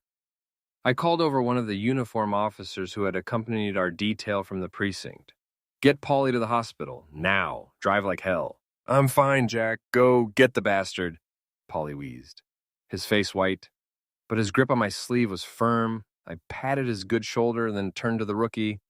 Hughes, come on. The kid and I tore across the alleyway, our lungs burning as we hit the iron maintenance stairs of Stage 4, climbing furiously toward the roof where the shots had originated. By the time our boots hit the gravel rooftop, the sniper was gone. But as I swept my flashlight beam across the ledge, the yellow light caught a dark, glossy splash on the concrete, a heavy trail of blood. One of Hughes's massive shotgun slugs had at least clipped him. We followed the red drops across the gravel, our guns raised, but the trail stopped dead at the edge of a cargo elevator shaft. The cable was humming softly. The bastard had used the studio's own machinery to drop into the labyrinth of the sound stages below. The blood trail, unfortunately, led straight to a dead end. We climbed back down into the courtyard, just as the black sky began to bruise into a pale morning gray. The coroner's wagon had finally arrived, and the crew was methodically bagging up the horrific pieces scattered in the dirt. I stood by the fender of the DeSoto, lighting a cigarette with a hand that was finally starting to shake from the adrenaline come-down. Hughes walked up beside me, his uniform covered in mud and soot, his eyes looking 10 years older than they had yesterday. You did good, rookie, I said, slapping him firmly on the shoulder. He took a deep breath of the crisp morning air, nodding silently. The shift was almost over, and the first rays of the morning sun were peeking over the Hollywood Hills, signaling the start of our final 24 hours under Mayor's shutdown. But I wasn't ready to sleep. The horror in that ravine had injected a cold, clinical focus into my veins. Before leaving the lot, I marched straight into the administration building and forced my way into the casting archives, using my temporary shield to bypass the terrified night clerks. I spent an hour cross-referencing the names. Julia Cofield, every identified victim from the dumping spot. Every single one of them had a paper trail that stopped at the exact same place. Every single girl had been contracted out of the exact same independent casting office on Sunset Boulevard. It was the first real fracture in the case. I walked out to the DeSoto, the engine turning over with a low, rumbling idle, before I went home to Rose, and before I went to that casting office to rip the doors off its hinges. I had one stop to make. I needed to check on Polly. Chapter 7. The antiseptic stench of the hospital corridor hit me first. A sharp mix of rubbing alcohol and cheap floor wax that instantly brought back the sour taste of my own days under the sheets. My knuckles were still throbbing from the squad room fight with Murphy, and my boots felt like they were made of lead, but the adrenaline kept my spine straight. I pushed through the double doors of the recovery ward, Rookie Hughes trailing half a step behind me, his oversized uniform still smelling like burnt cordite in the damp mud of the MGM ravine. Polly was sitting up in the corner bed, his bare chest wrapped in a thick, snowy mountain of gauze. A cigarette was dangling from the corner of his mouth, unlit, because the head nurse had already threatened to throw him out a window if he struck a match. Despite the blood loss, he still had enough color in his face to look pissed off. "You look like hell, Jack," Paulie wheezed, his voice a low, gravelly rasp as he tried to shift his weight against the pillows. He winced, his hand flying to his bandaged shoulder. "I've looked better," I said, pulling up a metal folding chair and dropping into it. I reached into my pocket, pulled out my lighter, and flicked the wheel. I held the flame to his cigarette. If the nurse wanted to fight, she could talk to the silver shield pinned to my coat. "How's the arm?" Paulie took a long, desperate drag, letting the blue smoke drift toward the ceiling tiles. "The doc says the slug went clean through the meat. Missed the bone by an inch. Said I'll be back to cracking heads in a month." He paused, his expression hardening, as he looked past me toward the door. "You find the bastard?" "Not yet," I replied, my eyes dropping to the floor. "But we found a trail. Hughes clipped him on the roof. One of those heavy deer slugs left a messy streak on the gravel. He's bleeding, Paulie. He's running on a clock, just like us." Paulie's brow furrowed, his fingers tightening against the hospital sheet. He stared down at the glowing cherry of his cigarette, his mind tracking back through the fog of the ambush. "Jack," he said softly, his voice dropping into a register that made Hughes lean in closer. "Right before the sky fell out there, or before the first shot cracked, I saw something, just a glimpse through the mist near the eastern fence line." "What did you see, soldier?" "A silhouette," Paulie muttered. "A guy standing near the perimeter gate, watching us through the chain link. He had the gray security jacket on, sure, but he wasn't carrying a standard-issue guard piece. And when the flashlight swept past him, I caught the glint of something on his hip. A regular-issue police holster, the kind with the high strap." My jaw tightened until my teeth ached. A police holster on a locked-down studio lot. Before I could ask another question, the heavy wooden door to the ward clicked open. The head nurse stepped inside, her face a mask of strict professional irritation. But it wasn't the cigarette that had her riled up. She looked back over her shoulder toward the main lobby reception desk. "Detective Morgan?" she called out, her voice sharp. "There's a call for you at the front desk. A gentleman from the station. He sounds incredibly frantic." I stood up, the metal chair legs screeching against the linoleum. "Keep an eye on him, Hughes," I ordered, gesturing toward Paulie. "Don't let anyone in this room unless you know the color of their eyes." "Yes, sir," the kid nodded, his hand instantly dropping to the service revolver at his hip. I strode down the long white corridor to the reception desk, lifting the heavy black receiver off the cradle. "Morgan," I barked into the mouthpiece. "Jack, it's Joe." Russo's voice came through the wire, broken by static and the heavy mechanical clanking of a typewriter in the background. He sounded completely out of breath. "Where the hell are you?" "At the hospital checking on Paulie." "What's happened, Joe?" "We've got a situation at the precinct," Joe said, his voice dropping into a harsh, furious whisper. "Murphy didn't show up for his afternoon roster. He signed out sick 2 hours ago, claiming he took a nasty spill on the backlot staircase." A cold, heavy weight dropped straight into my gut. A spill. "That's not all, Jack," Joe continued, the wire buzzing with tension. "I went down to the locker room to look for him. His locker was cleared out. But underneath his bench, I found a rag soaked in motor oil and fresh, dark blood. He didn't take a spill, Jack. He's hiding a wound." "The slug," I muttered, my fingers gripping the phone receiver so hard the plastic groaned. "Hughes clipped him on stage 4. The bastard is our shooter, Joe. Leo isn't just a signature for the MGM Lion. It's a literal mockery of the uniform. Law enforcement officer. He's been playing us from the inside since day one." "God damn it," Joe growled. "He knows the layout of every sound stage. He knows our shift rotations, and he has a badge that lets him walk past any guard kiosk in the studio. What's your next move?" "I'm heading straight to that casting office on Sunset," I said. my voice dropping into a lethal, quiet focus. Every single girl from that field has a contract that traces back to their files. If Murphy was vetting his victims before he snatched them, the proof is in that building. Meet me there, Joe. Bring extra iron.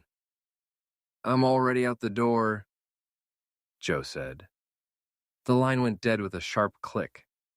I slammed the receiver back onto the cradle, my chest heaving as the pieces of the puzzle violently locked into place. Murphy wasn't just a loudmouthed bully with an attitude problem. He was a sadistic butcher using the authority of a shield to hunt vulnerable young women in the shadows of the dream factory.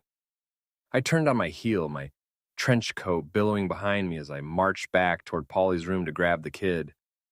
The 48-hour clock was ticking down.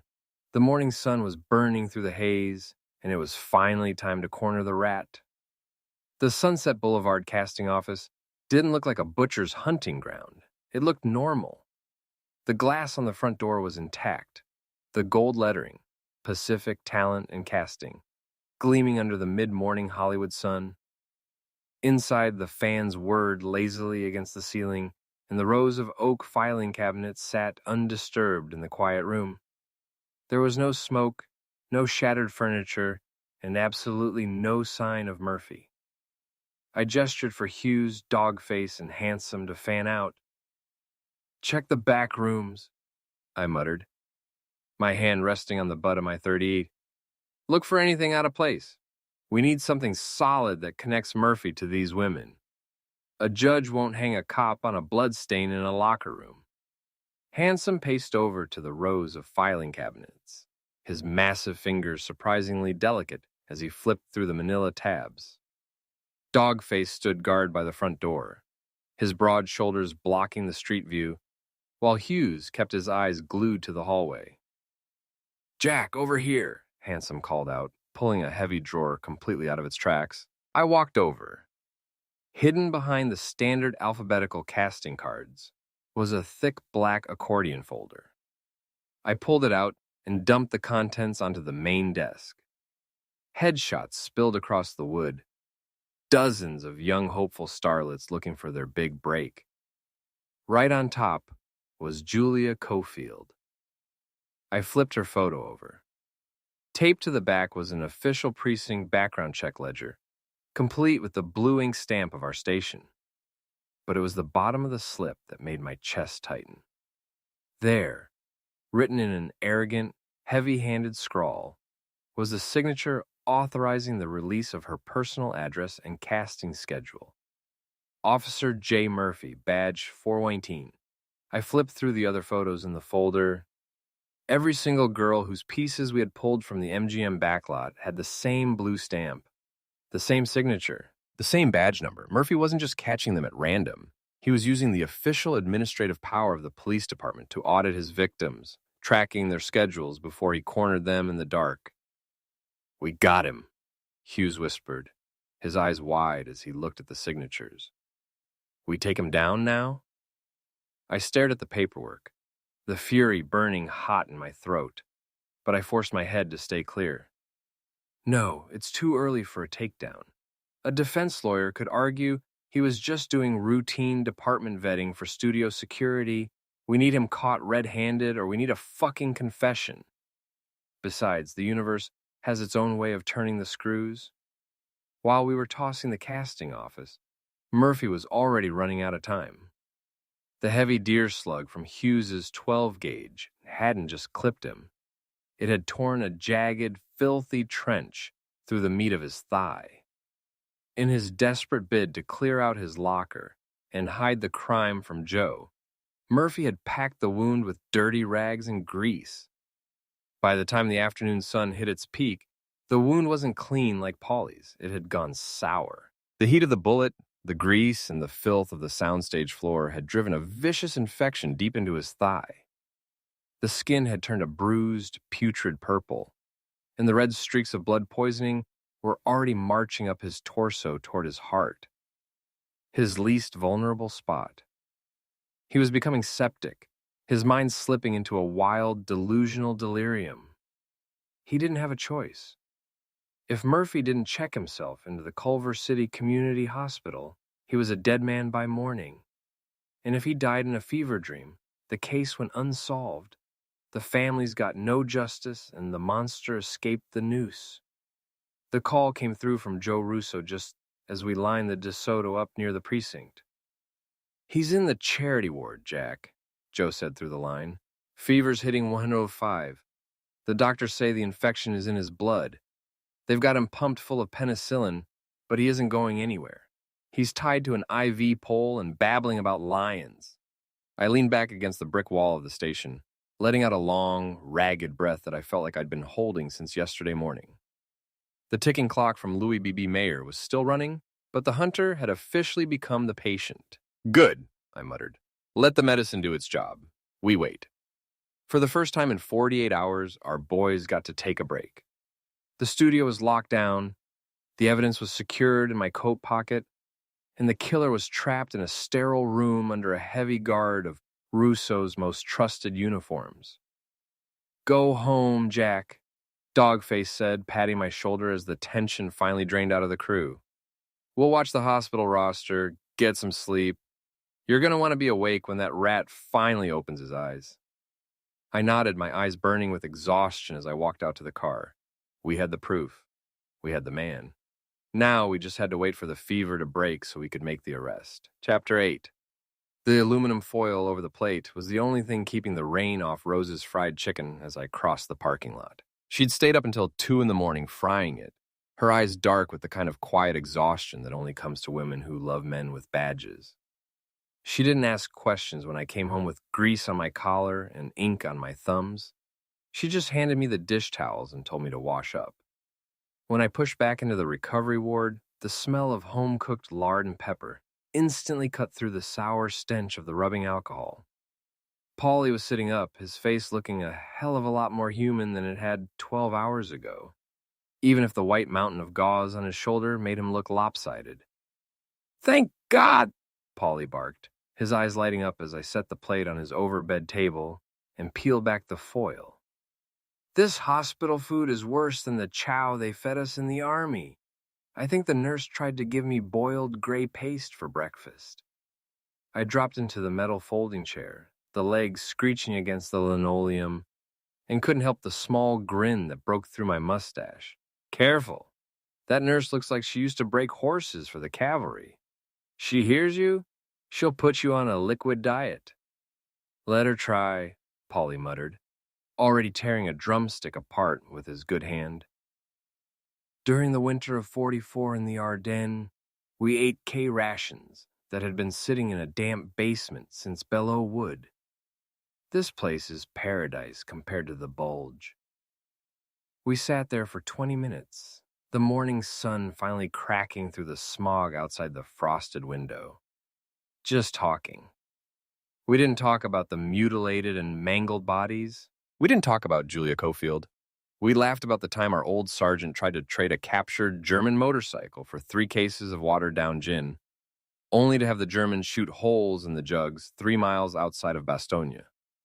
For a few minutes, the room felt safe, like the world outside hadn't gone completely rotten. But the illusion didn't last past the 3rd chicken bone. The heavy oak door swam open, and Joe Russo stepped into the room.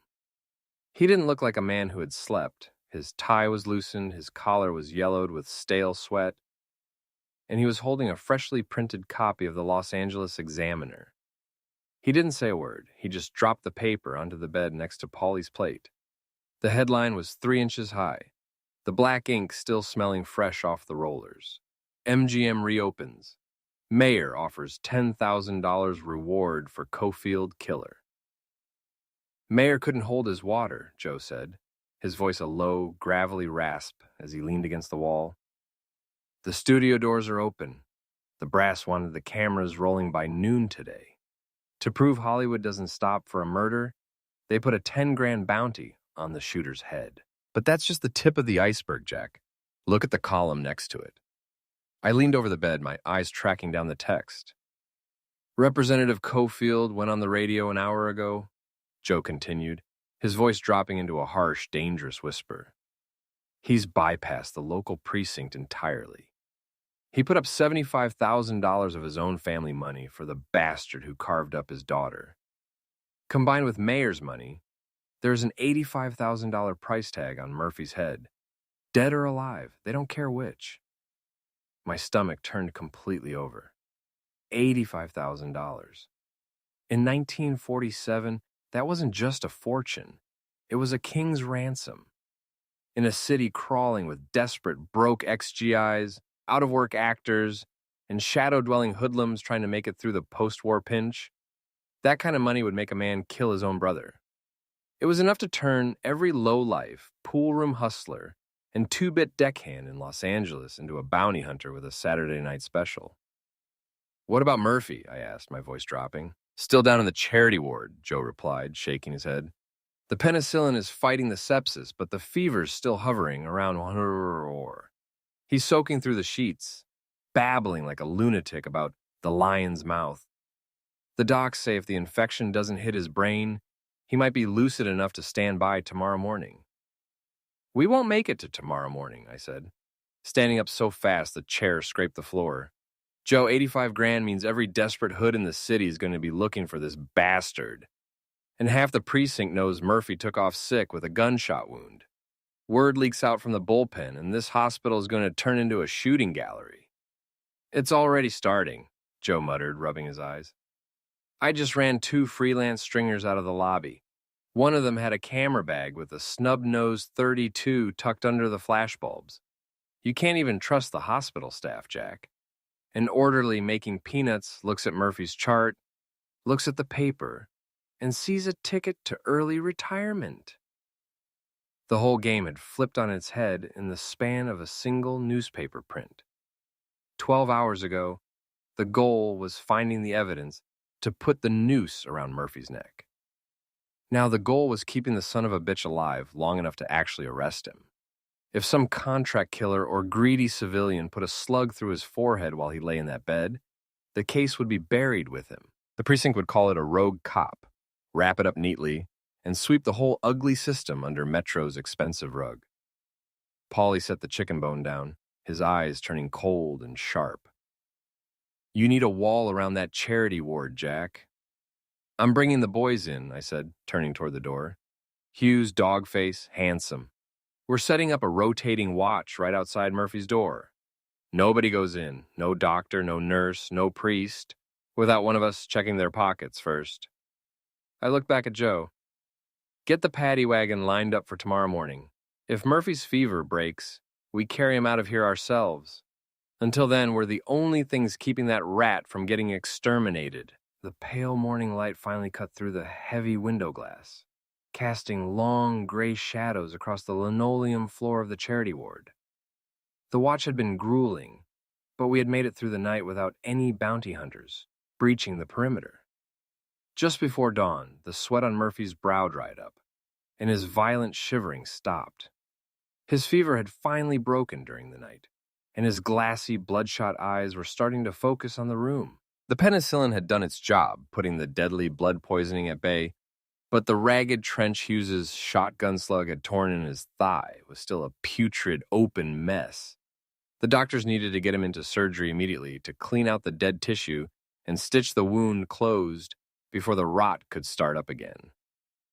"We're moving him now, Detective," the chief surgeon said, signaling 2 beefy orderlies to unlock the brakes on Murphy's wheeled cot. I didn't step back.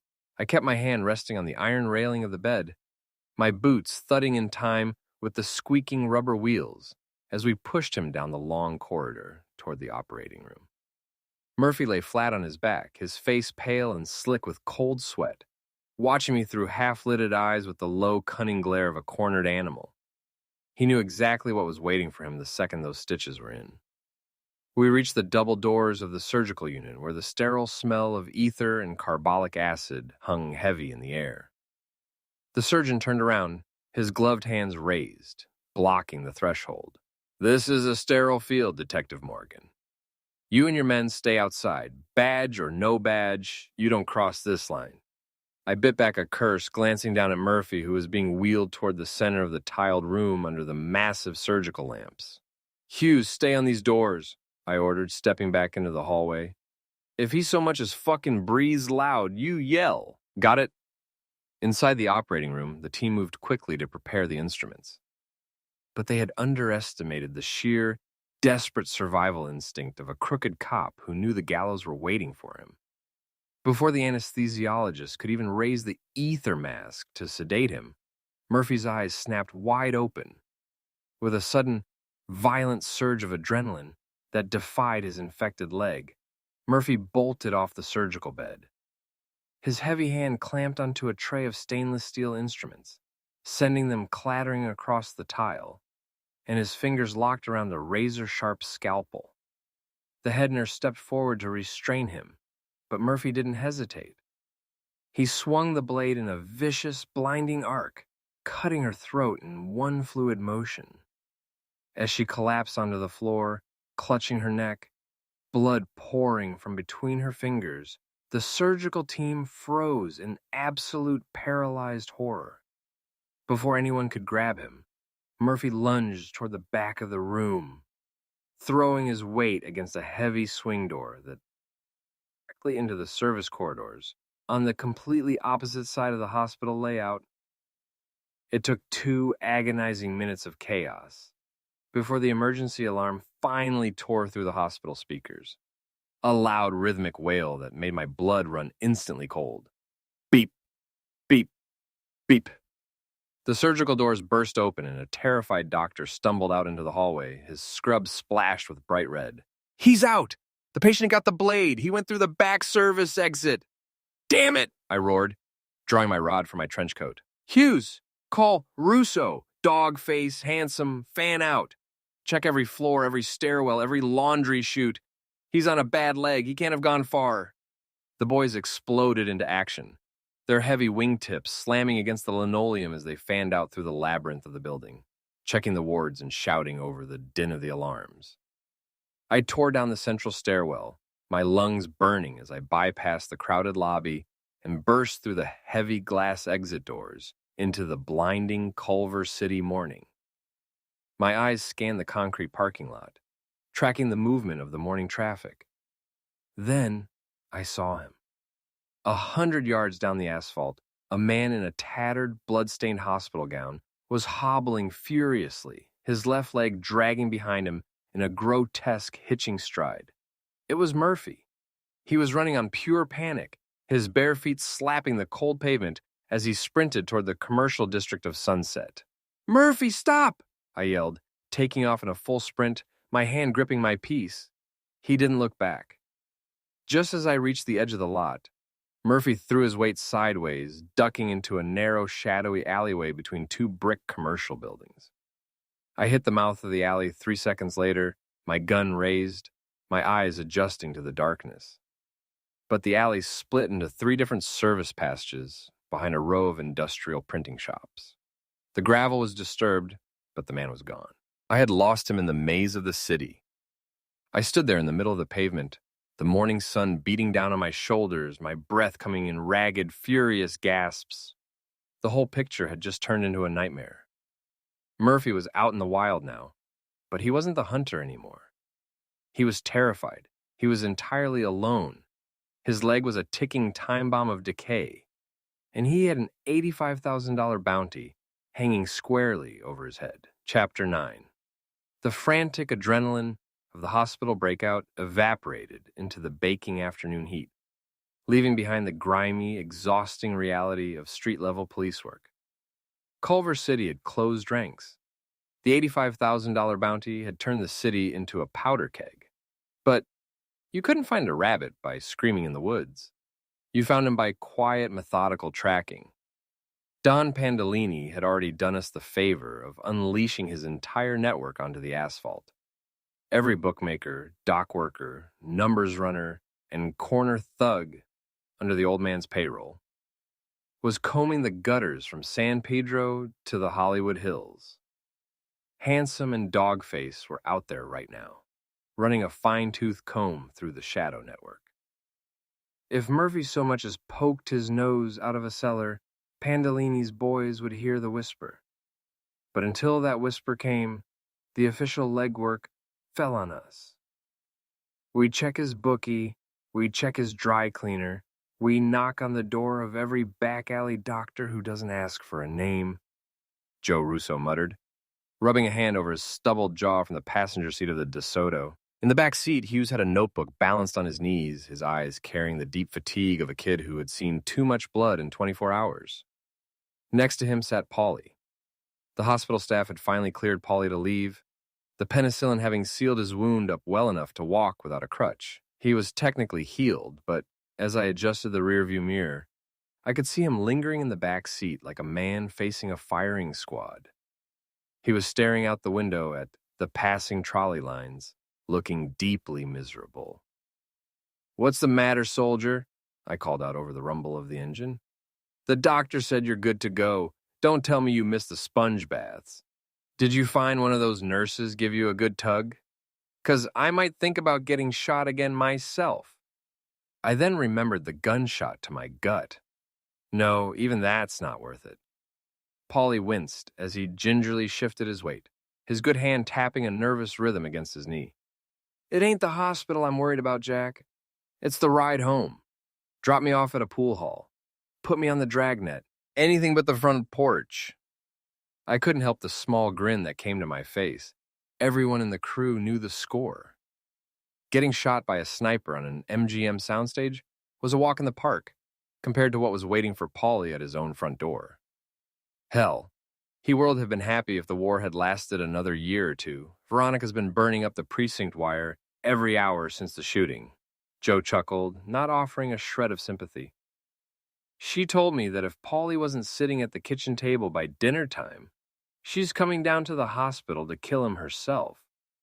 Imagine the ride home if she had shown up. You had better enjoy this ride. She might not let you out again for a while. Paulie let out a long, tragic sigh, pulling his flat cap down over his eyes. The bullet went clean through, and it didn't hurt half as bad as the tongue lashing I'm about to get. She's gonna freeze me out for a month, Jack. A severe ass chewing doesn't even begin to cover it. "Better to get it over with, pal," I said, shifting gears as we turned down his block. "I'll even leave the siren off so the neighbors don't think you're in cuffs." But I turned them on as we got in front of his house. I pulled the DeSoto up to the curb outside his house. Paulie took one last, longing look at the safety of the police sedan, sighed, and climbed out into the bright afternoon sun. We watched him trudge up the walkway, his shoulders hunched in anticipation of the domestic front line. As soon as his front door clicked shut, the smile left my face, and the cold reality of the case settled back into the car. "All right, Hughes," I said, catching the rookie's eye in the glass. "Pop the glove box and give me the ledger we took from the casting office. Let's start tracking Murphy's paper trail through the precinct. He's a cop, even a dirty one, knows how a dragnet works. He won't go to his usual joints. He's going to go to the people who owe him favors." Joe nodded, pulling his service weapon from his holster to check the cylinder. "The ones he kept out of the paddy wagon last year. Let's go squeeze them before a bounty hunter does the talking for us." I threw the DeSoto into drive and pulled away from the curb, embedding ourselves right back into the sweating, paranoid grid of Los Angeles. 2 days blew across Los Angeles like grit in a dust storm, and we had nothing to show for it but worn-out shoe leather and empty coffee cups. It was as if Murphy had vanished off the face of the earth. We'd squeezed his bookies, shaken down the back alley doctors, and let Pandolini's shadow network run a fine-tooth comb through every basement from San Pedro to the hills.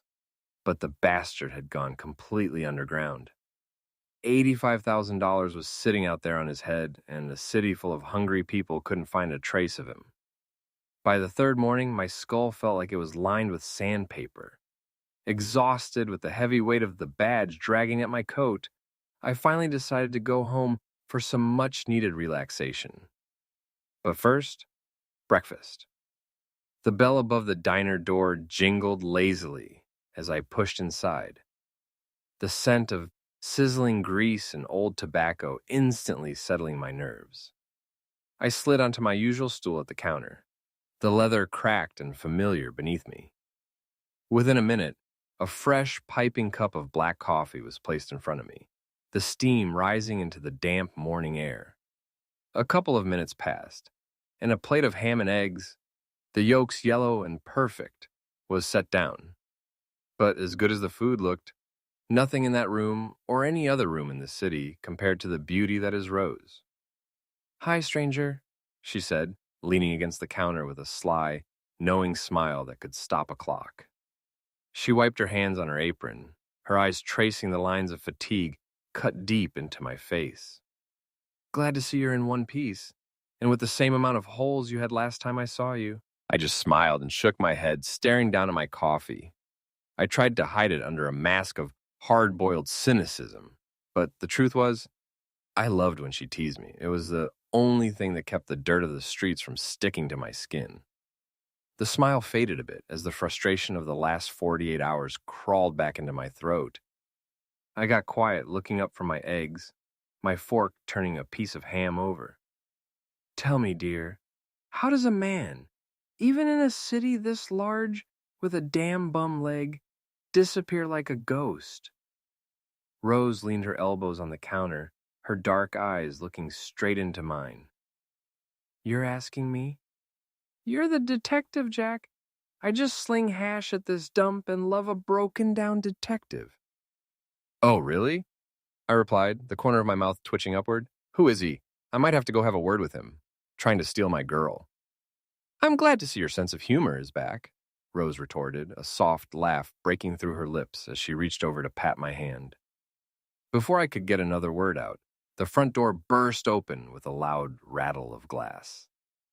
"Am I glad to see you guys?" Paulie gasped, practically collapsing onto the stool right next to mine. He looked like he'd just run a marathon through a minefield. "Early parole?" I asked, raising an eyebrow at him.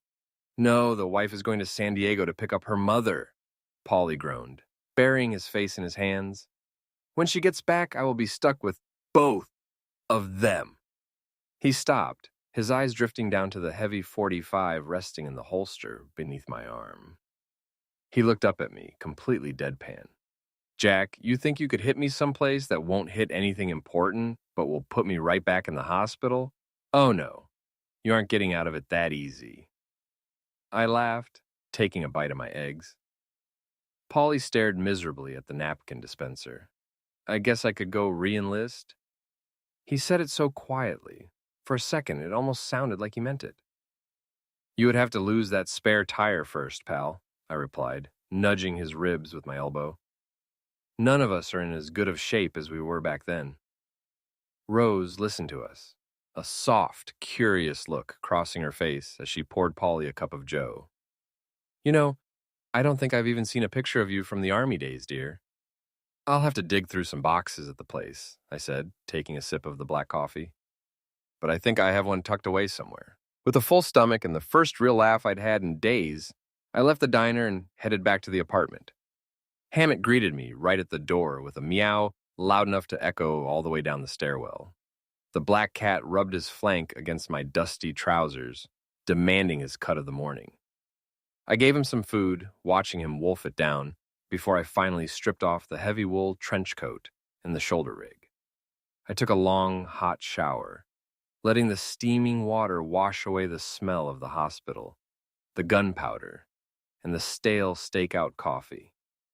I shaved the rough stubble from my jaw, looking at myself in the fogged mirror, and for once, in a few days at least, I actually felt like a human being again. I walked into the living room, sat down in my favorite armchair, and kicked my feet up on the ottoman. Didn't take more than 30 seconds for Hammett to climb up my shins and curl his heavy, warm body directly into my lap, purring like a dynamic engine. I rested my hand on his fur, my eyes blinking heavy against the afternoon light, and let the darkness take me. I didn't hear the apartment door open hours later. I didn't hear the rustle of Rose's clothes as she came in after her shift, or the sound of the water running in the bathroom as she took her own shower. The exhaustion had me buried too deep. I was only awoken by the soft touch of her hand on my shoulder, the scent of her skin fresh and clean beside me. "Let's go to bed, Jack," she whispered, her voice low and sweet in the quiet twilight of the room. I reached up, taking her hand, and pulled her down just enough to press a kiss to her lips. The city was still out there, paranoid and bleeding. But inside these four walls, the clock had finally stopped. We moved to the bedroom, and as we pulled the heavy blankets over us, we both fell fast asleep, letting the world rot without us for one night. Chapter 10. The sun broke over Los Angeles like a cracked tooth, bleeding a pale, sickly yellow across the asphalt outside the precinct. The morning air was thick with the smell of cheap exhaust and ocean salt, but it did nothing to clear the stale taste of tobacco from my mouth. I stood on the sidewalk, my trench coat hanging heavy on my shoulders, scratching a match against my thumb to light a Camel. Beside me, Joe was a silent monument of wool and worry, his eyes tracking the few early morning citizens scattering down the street. We were waiting. A rusted coupe screeched around the corner, and Ben Hughes tumbled out, adjusting his fedora and fumbling with the leather briefcase. His tie was slightly crooked, a flush of youth and embarrassment on his cheeks. "You're late, rookie," I shouted across the pavement, the faint ghost of a smirk pulling at the corner of my mouth. I know, Hughes shouted back, throwing his hands up in mock surrender as he stepped off the curb.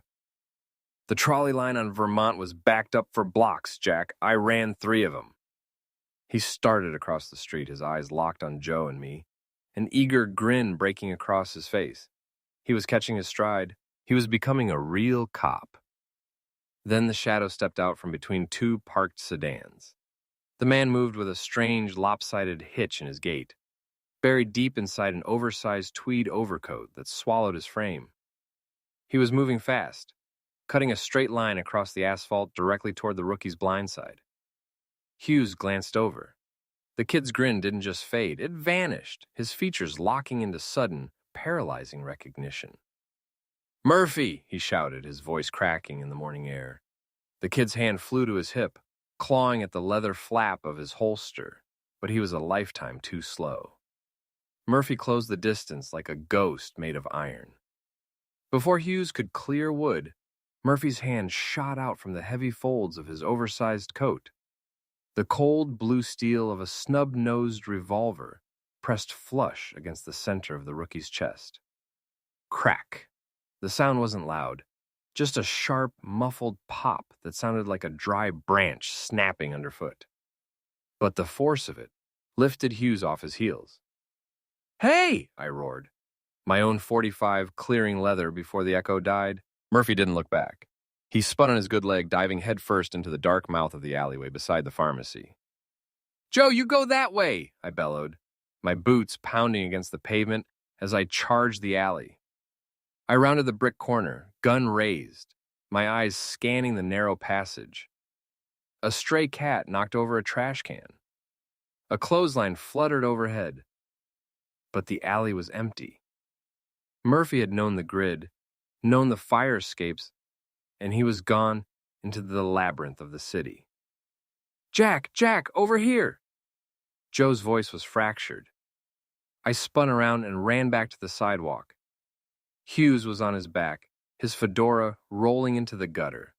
The front of his white shirt was already ruined, a dark, spreading blossom of crimson soaking through the fabric. I dropped to my knees, my hands hitting the wet pavement. I grabbed the front of the kid's jacket, pulling him up just enough to clear the concrete. "Hang on, kid. You're going to be okay. Hear me? You're going to be fine." Hughes didn't answer. His eyes were wide, rolling back toward the pale sky, his fingers clawing uselessly at my sleeves. A thick, wet rattle tore from his throat. He was choking on his own blood, the dark fluid bubbling past his teeth. "Stay with me, Ben. Look at me, kid. Look at Jack," I pleaded, my voice dropping into a harsh, desperate whisper. I pressed my palm against the wound, but the blood just forced its way through my fingers, hot and relentless. "Don't you dare close your eyes. Look at me." Hughes gave one violent, shuddering gasp. His fingers gripped my forearm with a sudden, terrifying strength, and then they went entirely limp, falling away to strike the pavement with a soft thud. The rattle stopped. The kid's eyes went perfectly still, reflecting nothing but the gray morning clouds. I sat there in the dirt. I had held dying men before. I had held them in the freezing mud of Bastogne, while the German artillery tore the trees apart, men whose names I barely knew. But this time, the weight in my arms felt different. This wasn't a faceless casualty of a global machine. I had really grown to love and respect the kid. I had seen the makings of a good man under that green exterior. Slowly, I stood up. My hands were stained red. The cuffs of my trench coat were soaked through. I didn't look at Joe. I didn't look at the small crowd beginning to gather at the corner of the street. I walked straight up the stone steps of the precinct, my heavy boots leaving faint, bloody crescents on the linoleum floor as I marched down the hallway. I didn't knock. I kicked the door to the chief's office open, the wood boxing violently against the wall. The chief looked up from his ledger, his glasses sliding down his nose. "Morgan, what the hell?" I didn't give him the breath. I reached into my pocket, tore the silver star off my lapel, and hurled it across the room. It struck the center of his mahogany desk with a sharp, metallic clang, skidding across a stack of official reports before coming to a rest. "Shove this badge up your ass," I said, my voice terrifyingly quiet, vibrating with a low, dangerous frequency. "From now on, I handle things my way." The chief stared at the badge, then looked up at me, his jaw tightening as he took in the sight of me covered in the rookie's blood. "Think about what you're doing, Jack. You're letting the anger talk. Take a breath." "Fuck you and fuck this whole damn department," I spat, stepping closer to the desk. My fists clenched so tight my knuckles turned white through the gore. "I'm done." The chief stood up, his posture stiffening as the bureaucratic mask locked back into place. "You walk out that door like this, Morgan, and you cross a line. You will no longer have police protection. I hope you know that. You're out in the cold."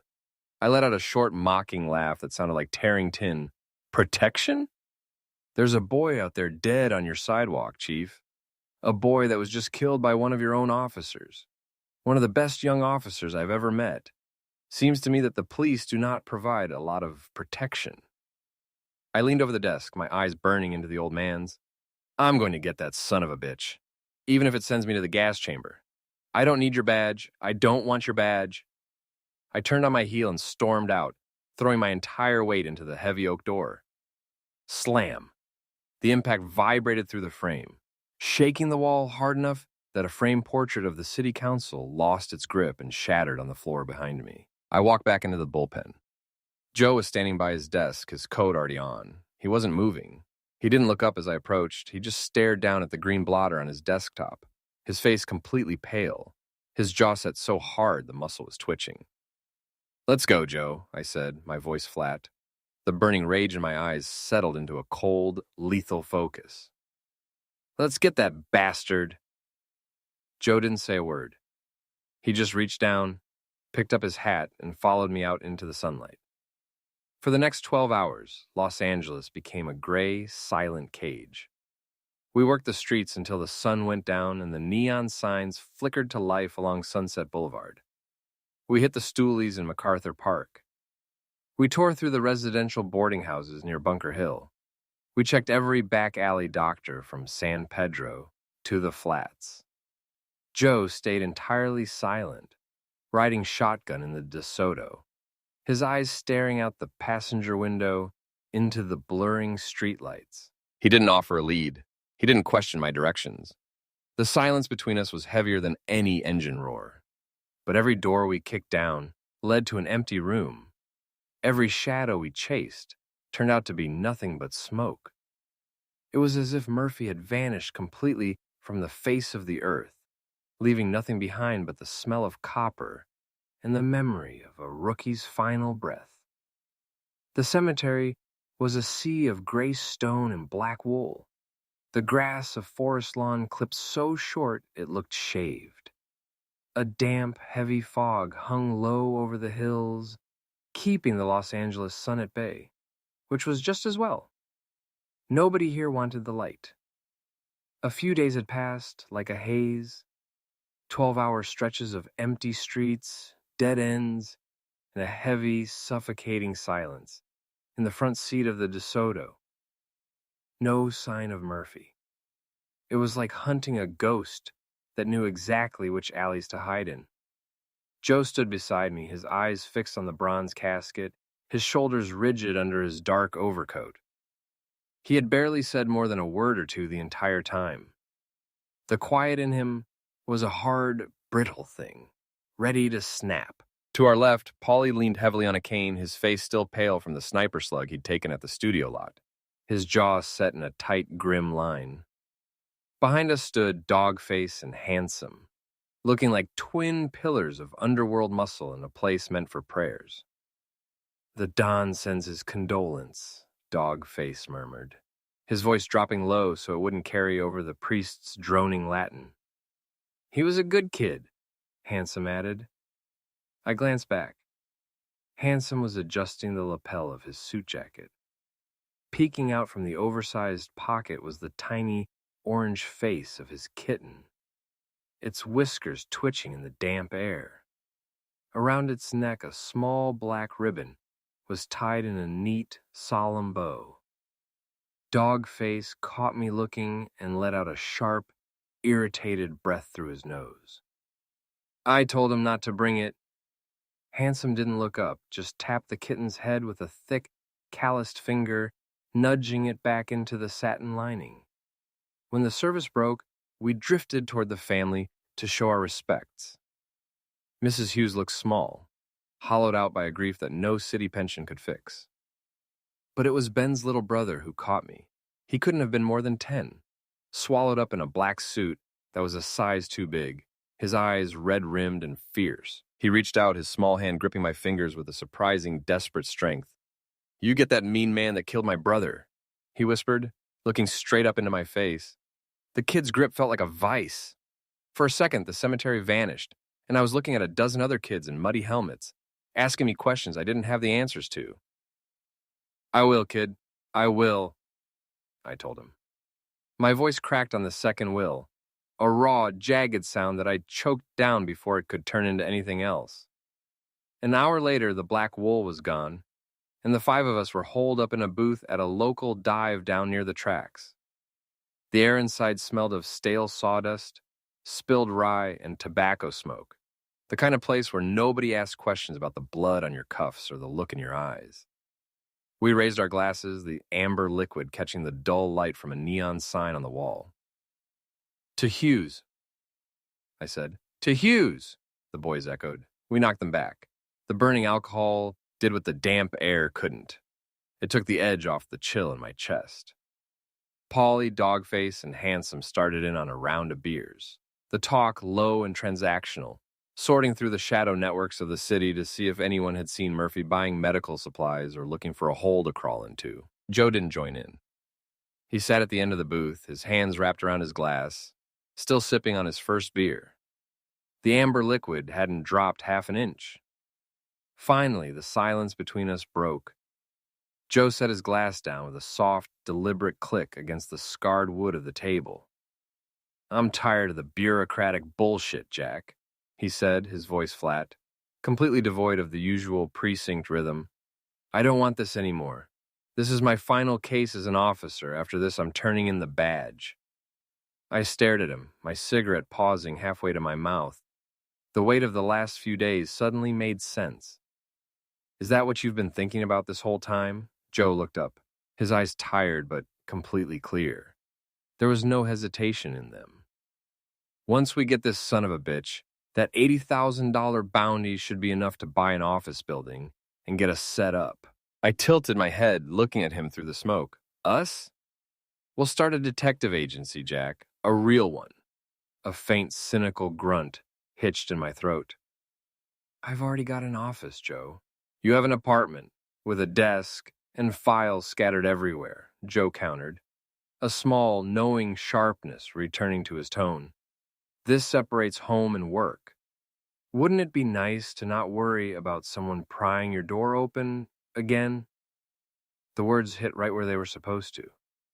I thought of the apartment, of the quiet safety I'd been trying to build there, and how close the filth of Sunset Boulevard had come to tracking inside.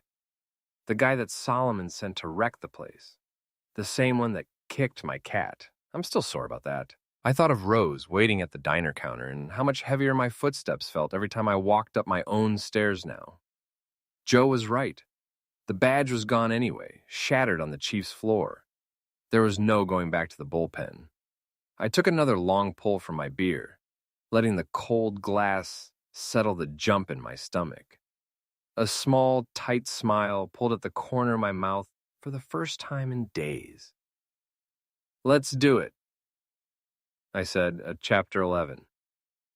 The smell of sizzling grease and fresh brewed coffee always had a way of scrubbing the grit of the city out of my throat.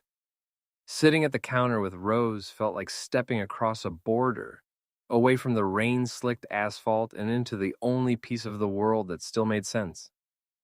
Joe and I sat on the vinyl stools, our elbows resting on the worn laminate as we laid it all out for her.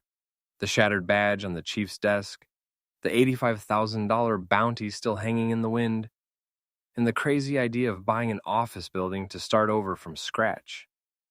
Rose listened while she wiped down the counter, her expression shifting from a quiet, protective worry into that sharp, familiar spark I loved. She set down her rag, leaned over, and pointed a spatula right at my nose. "Don't bring in some secretary to flirt with," she joked, a dangerous little glint in her eye. "I'll tear her hair out." I let out a short chuckle, the first real breath I'd caught in days. With the tension broken, Joe and I started bickering like a couple of beat cops arguing over who had to write up the parking tickets. We didn't truly care about the details, but after everything that had transpired, it was nice to just have a laugh. "Morgan and Russo Detective Agency," I said, leaning back and tossing a crumpled napkin onto my empty plate.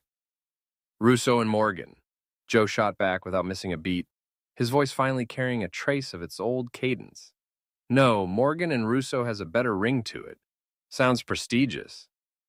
"I'm the one that came up with the idea," Joe teasingly replied, crossing his arms. "The man with the plan gets top bill and Jack."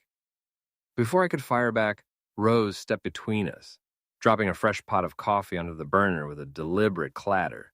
"Stop arguing and eat your breakfast," she playfully scolded, shaking her head at the two of us. "You two are worse than a couple of kids." I caught her eye, giving her a lazy, exaggerated salute. "Yes, dear." Joe smirked into his mug, and for a few minutes, the shadow of MGM and the ghost of Ben Hughes felt like they were 100 miles away. The laughter was a thin shield, but it was enough to keep the cold out. Once the plates were cleared and the coffee was gone, the warmth of the diner faded back into the reality of the morning. We stepped out onto the sidewalk with a new goal. The weight of the silver star officially gone from my lapel, replaced by something much heavier, and a hell of a lot more permanent. We set off on the hunt, running the DeSoto through the same gray grid of the city. By the time the sun started to dip behind the Pacific, the results were exactly the same as the days before. No leads, no whispers on the wire, no sign of the lopsided hitch in Murphy's stride. But as I looked over at Joe riding shotgun, staring out into the blurring streetlights of Sunset Boulevard, the frustration didn't bite the way it used to. We weren't going to give up. The stakes had shifted. It was now bigger than just stopping a rabid dog like Murphy. It was about making a future. The smell of stale sawdust and cold rain followed us up the stairs to my apartment. 12 hours of kicking over rocks in the flats had left a bone-deep ache in my shoulders, and the taste of the city's exhaust was a bitter film on the back of my tongue. The moment the key turned in the lock, a sleek shadow detached itself from the armchair. Hammett stretched his front paws out, let out a silent yawn, and promptly turned around to curl back down into the cushion. I managed a dry grunt, hanging my trench coat on the peg. "Nice to see you too, boy." Joe dropped heavily onto the sofa, already loosening his tie. I poured 2 fingers of rye into a pair of mismatched glasses, handed him one, and pulled my desk chair around. The desk was still a mess of scattered files and loose paperwork, a constant reminder of why Joe's office building idea made sense. We clinked the glasses together, the alcohol burning hot and clean as it went down. and started laying out the map for the next morning's hunt. We needed to widen the net towards San Pedro. Then the telephone on the wall cut through the quiet, its sharp bell making the ice in my chest jump. I picked up the receiver. "Morgan?" "Jack." Don Pandolini's voice came through the wire. He didn't sound like a mob boss staring down a crisis. He sounded almost giddy, a low, smooth purr of satisfaction vibrating through the earpiece. "Round up the boys, Jack. I have something very special for you." The line went dead before I could ask a single question. Joe looked up from his rye, his eyebrows raised. I just shoved the receiver back onto the hook and reached for my .45. "Get your coat. The Don's got something." We made a quick detour to pick up Paulie. When he slipped into the back seat of the DeSoto, leaning his cane against the door, he looked like a man who had just escaped a firing squad. "God, it's good to get out of that house," he muttered, rubbing his temples. Between Veronica's worrying and my mother-in-law's cooking, I was about to turn the gun on myself. None of us laughed. The confusion was too thick in the front seat as I navigated the winding, dark roads leading up to the Pandolini estate. When the heavy oak front door swung open, we weren't met by the usual stoic guards. Handsome stood in the foyer, wearing a grin so wide and bright I thought his face was going to split right in two. "Come on in, boys," Handsome said, gesturing us inside with a sweeping wave of his arm. "I have to show you something." I looked at him, totally unamused, my boots clicking against the marble floor. "What, did you teach the cat a new trick?" "Even better," Handsome chuckled, his eyes dancing. "Follow me." He turned and led us down the long, carpeted hallway, bypassing the main study and stopping at the heavy door that led down to the basement stairs. The air grew colder as we descended into the stone-walled lower level of the estate, the smell of damp concrete and old wine casks filling the space. At the bottom of the steps, a single harsh bulb hung from a frayed wire, casting long, jagged shadows against the brick. Don Pandolini sat in a leather armchair just outside the circle of light, a fresh cigar unlit between his fingers. Beside him stood Dogface, his massive arms crossed over his chest, his face as unreadable as a slab of granite. And in the center of the room, strapped tight to a heavy wooden chair, was a man with a thick canvas hood thrown over his head. His breath was coming in ragged, terrified gasps. Dogface stepped forward, his eyes locking onto mine. "He was hiding out in a cheap motel on the outskirts of town," he said, his voice flat and businesslike. He reached out, grabbed the coarse fabric of the hood, and yanked it upward in one violent jerk. The harsh yellow light hit the sweating, pale face of the man underneath. His eyes blinked wildly, squinting against the glare, his jaw working uselessly against the leather restraints. It was Murphy. "And I was about to go to bed," Paulie said, a slight nervous chuckle hitching in his throat. But when the canvas cleared and Murphy's eyes finally adjusted to the harsh glare of the hanging bulb, a look of pure, unadulterated fear washed over his sweating face. The arrogant predator from the bullpen was completely gone.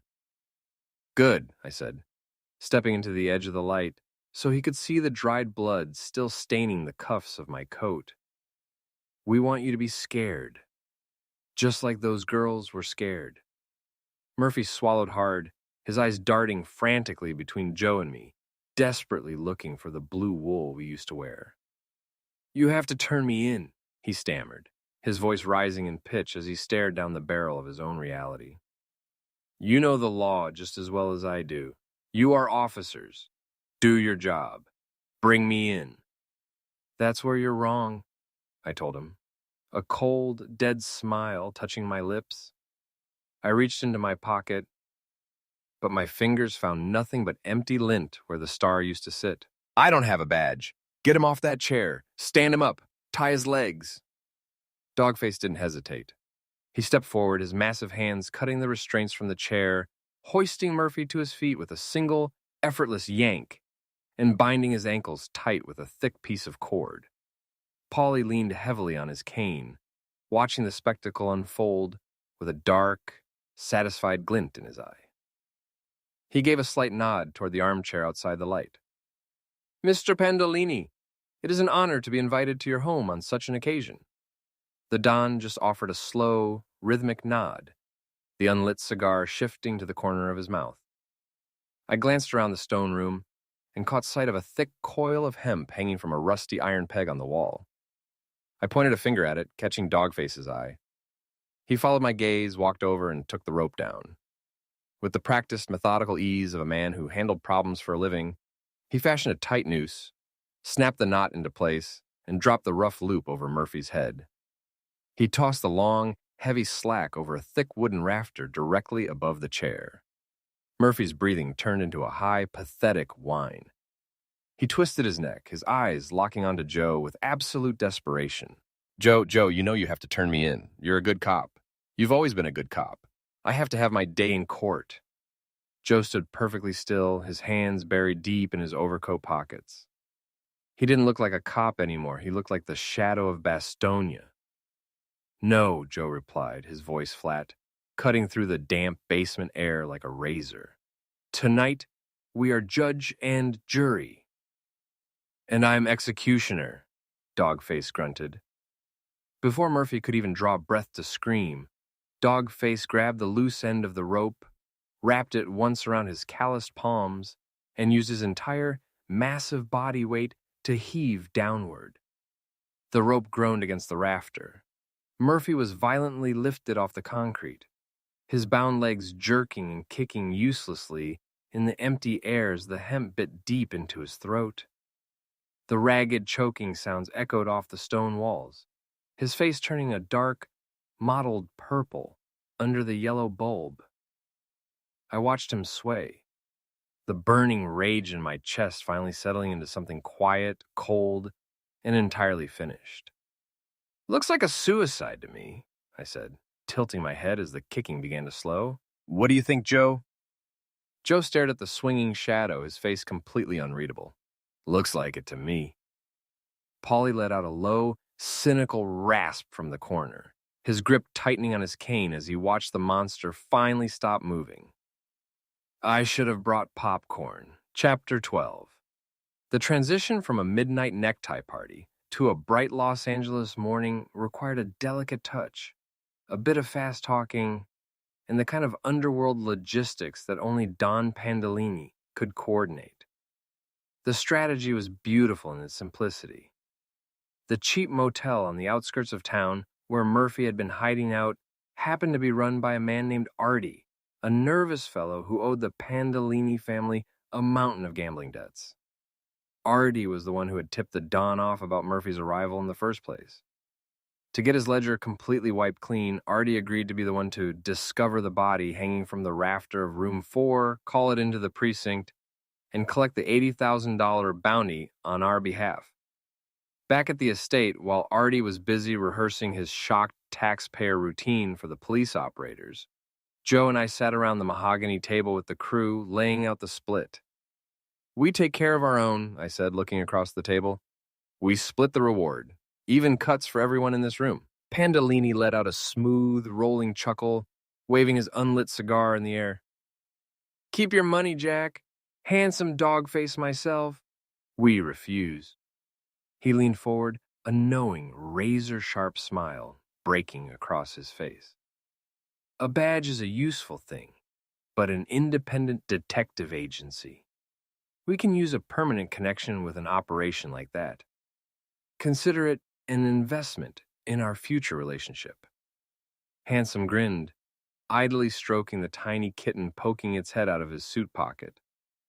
"Besides, the kid's cat food bill isn't that high yet." Dogface just gave me a chuckle, a slap on the shoulder, and said, "We're family now." I turned my gaze to the corner of the room, where Paulie was leaning heavily on his cane, looking remarkably content. "What about you, Paulie? You want your cut?" Paulie scoffed, a dry laugh hitching in his chest. "Keep the cash, Jack. As long as your new office has a couch where I can hang out and escape Veronica and the mother-in-law for a few hours a day, we're square. That's worth more than 20 grand to me. I would like to request a pool table so we can shoot a few games while waiting for the next case to come in." I exchanged a look with Joe, the corner of my mouth twitching with a faint, genuine smile. You have a deal. We all shook hands on it, the grim, heavy shadow of the basement completely evaporating into the practical, almost comical reality of underworld business. A few hours later, the atmosphere inside the chief's office was an entirely different kind of theater. The room smelled of stale coffee and bureaucratic panic. The morning papers were already hitting the stands with roaring headlines about the rogue cop who took the coward's way out in a dingy motel room, and a smaller headline that said, Lily Rogers was sentenced to die in the gas chamber. She would be pissed if she knew a dead cop got the bigger headline. The chief sat behind his heavy mahogany desk, his face an oddly comedic, furious red as he stared at Joe and me. He was suspicious. So suspicious his jaw muscle was physically trembling. But the plan had worked with meticulous, airtight precision. There wasn't a single footprint, a stray fingerprint, or a shred of physical evidence linking the execution back to the Pandolini estate. As we spoke, Artie was already at the city administrative building, signing the paperwork to collect the voucher. He had already been to MGM to collect the $10,000 from Mayer. If I had any way to prove you were involved in this, Morgan, the chief growled, his voice vibrating with pure, helpless rage as he pointed a trembling finger over his desk, I would march you down to the holding cells and lock the door myself. You think you're so fucking clever, but I know what you are. I didn't even blink. I just leaned back against the wall, my arms crossed over my chest, keeping a look of lazy, mocking detachment on my face. Yeah, what am I, Chief? I said with a mocking smile. Before the chief could answer, Joe stepped forward. Unlike my explosive departure days prior, Joe's movements were slow, deliberate, and entirely calm. He reached up to his lapel, unpinned his silver star, and laid it softly onto the center of the chief's desk, right next to the stack of official suicide reports. I don't want this anymore, Chief, Joe said, his voice flat and completely steady. Hughes was the final straw. This department is done, and so am I. The chief's fury instantly dissolved into genuine panic. He stood up, his bureaucratic mask slipping. Joe, come on. Don't let Morgan's insanity rub off on you. You're a career man. You've got a pension coming. Take a week off. Take a month. Let's talk about this when the smoke clears. My mind is made up, Joe replied simply. He didn't offer a dramatic speech, and he didn't throw a tantrum. He just turned on his heel and walked out of the office. I offered the chief one final mocking two-finger salute and a fuck you grin before following Joe into the bullpen. The civilian clerks and the remaining beat cops watched in absolute silence as we walked over to Joe's old desk. Together, we started clearing out his personal belongings. A couple of old fountain pens, a framed photograph, a spare box of matches, and a stack of clean notebooks. We tossed it all into a cardboard box. With the box tucked under Joe's arm, we turned away from the green blotters and the ringing telephones of the precinct for the very last time. We pushed through the heavy oak doors and walked straight out into the bright, warm morning sunlight of Los Angeles. We were officially out in the cold, but we had $80,000 on the way, a permanent underworld alliance, and a brand new name to paint on a glass door. The building Joe had his eye on was an old two-story brick number on the edge of the district. The moment we stepped inside, the smell of dust and old wax hit me, but underneath it, I could see the skeleton of exactly what we needed. It had a sprawling main lobby area out front, perfect for a secretary's desk and a leather waiting couch, and two separate high-ceilinged personal office spaces for both Joe and me. Best of all, there was a quiet, windowless room in the back. It was meant for storage, but Joe and I took one look at it and knew we'd be putting a cot or a small bed in there, just in case Paulie needed a midnight bunker to escape his wife and the mother-in-law. With the landlord's number in Joe's pocket, our next stop was the diner. By the time the DeSoto pulled up to the curb, the mid-morning sun was baking the pavement, and Rose was right in the thick of the breakfast rush. The place was a symphony of clinking silverware, heavy porcelain mugs, and the loud chatter of working stiffs. Joe and I slid onto our favorite stools at the far end of the counter, the leather groaning under our weight. "How about some service around here?" I jokingly shouted over the noise, leaning my elbows on the laminate. Rose didn't even pause her stride, balancing 3 plates of eggs and hash browns on one arm. "Don't start with me, Morgan," she fired back, a bright, beautiful smile cutting right through her busy expression. A few minutes later, after clearing a booth behind us, she made her way over to our corner. She dropped 2 heavy mugs in front of us, filling them to the brim with steaming black coffee, and pulled her order pad from her apron pocket. While she pretended to take our order, Joe and I leaned in close. Keeping our voices dropped to a low, quiet murmur so the truck drivers and clerks at the nearby tables couldn't catch a whisper, we laid it out for her. We told her the case was officially solved. We told her about the reward money rolling in from the city and the studio. We told her we had just walked through the doors of a perfect office building for Morgan and Russo. Russo and Morgan, Joe corrected. But we conveniently left out the details of Pandolini's basement. The less she knew about the rope and the rafter, the better. As far as Rose and the rest of the world were concerned, Murphy had simply run out of places to hide and took the coward's way out in a cheap motel. Other than the men who had been standing in that damp stone room at midnight, nobody alive needed to know the details. And Murphy sure as hell isn't telling anyone. The relief on Rose's face was worth more than all the money in the world. Her shoulders dropped 3 inches, and she gave my hand a quick, hard squeeze under the lip of the counter before the bell on the pass-through order window rang, pulling her back into the rush. We finished our meals, cleared our plates, and left a tip that probably made the dishwashers weak. We had a fat bankroll, a signed intent for a lease, and a hell of a lot of shopping to do. We needed desks, filing cabinets, and, of course, a pool table to keep Polly occupied. An hour later, we pulled up to a commercial strip downtown. Right next to the big furniture showroom was a dusty, iron-grated pawn shop with 3 gold balls hanging over the door. The window was crowded with old saxophones, military medals, and silver pocket watches. While Joe walked toward the showroom glass to examine a set of heavy oak executive desks, I paused on the sidewalk, my eyes catching something glinting in the pawn shop window. "I'll be right back," I told Joe, giving him a nod toward the furniture store. "I need to look at something." A few weeks passed, which felt like a weight had been lifted off all our shoulders. The dust of the old precinct had finally settled, replaced by the sharp, clean scent of fresh floor wax, oiled mahogany, and the faint, sweet trace of tobacco smoke. The lease was signed, the ink was dry, and the keys were heavy in my hand. We were all gathered in the main lobby of the new headquarters. Over in the corner, the green felt of the brand new pool table practically glowed under the hanging lamp. Paulie was leaning heavily on his cane, a fat cigar tucked into his cheek, watching Handsome carefully chalk his cue before sinking a clean bank shot into the corner pocket. Down on the floor, my cat Hammett was swatting playfully at a loose piece of twine, while Duke, Handsome's kitten, tumbled over his own paws, trying to keep up. I stood by the window, the mid-morning sunlight streaming across the floor, and popped the cork on a bottle of expensive champagne I'd picked up down the street.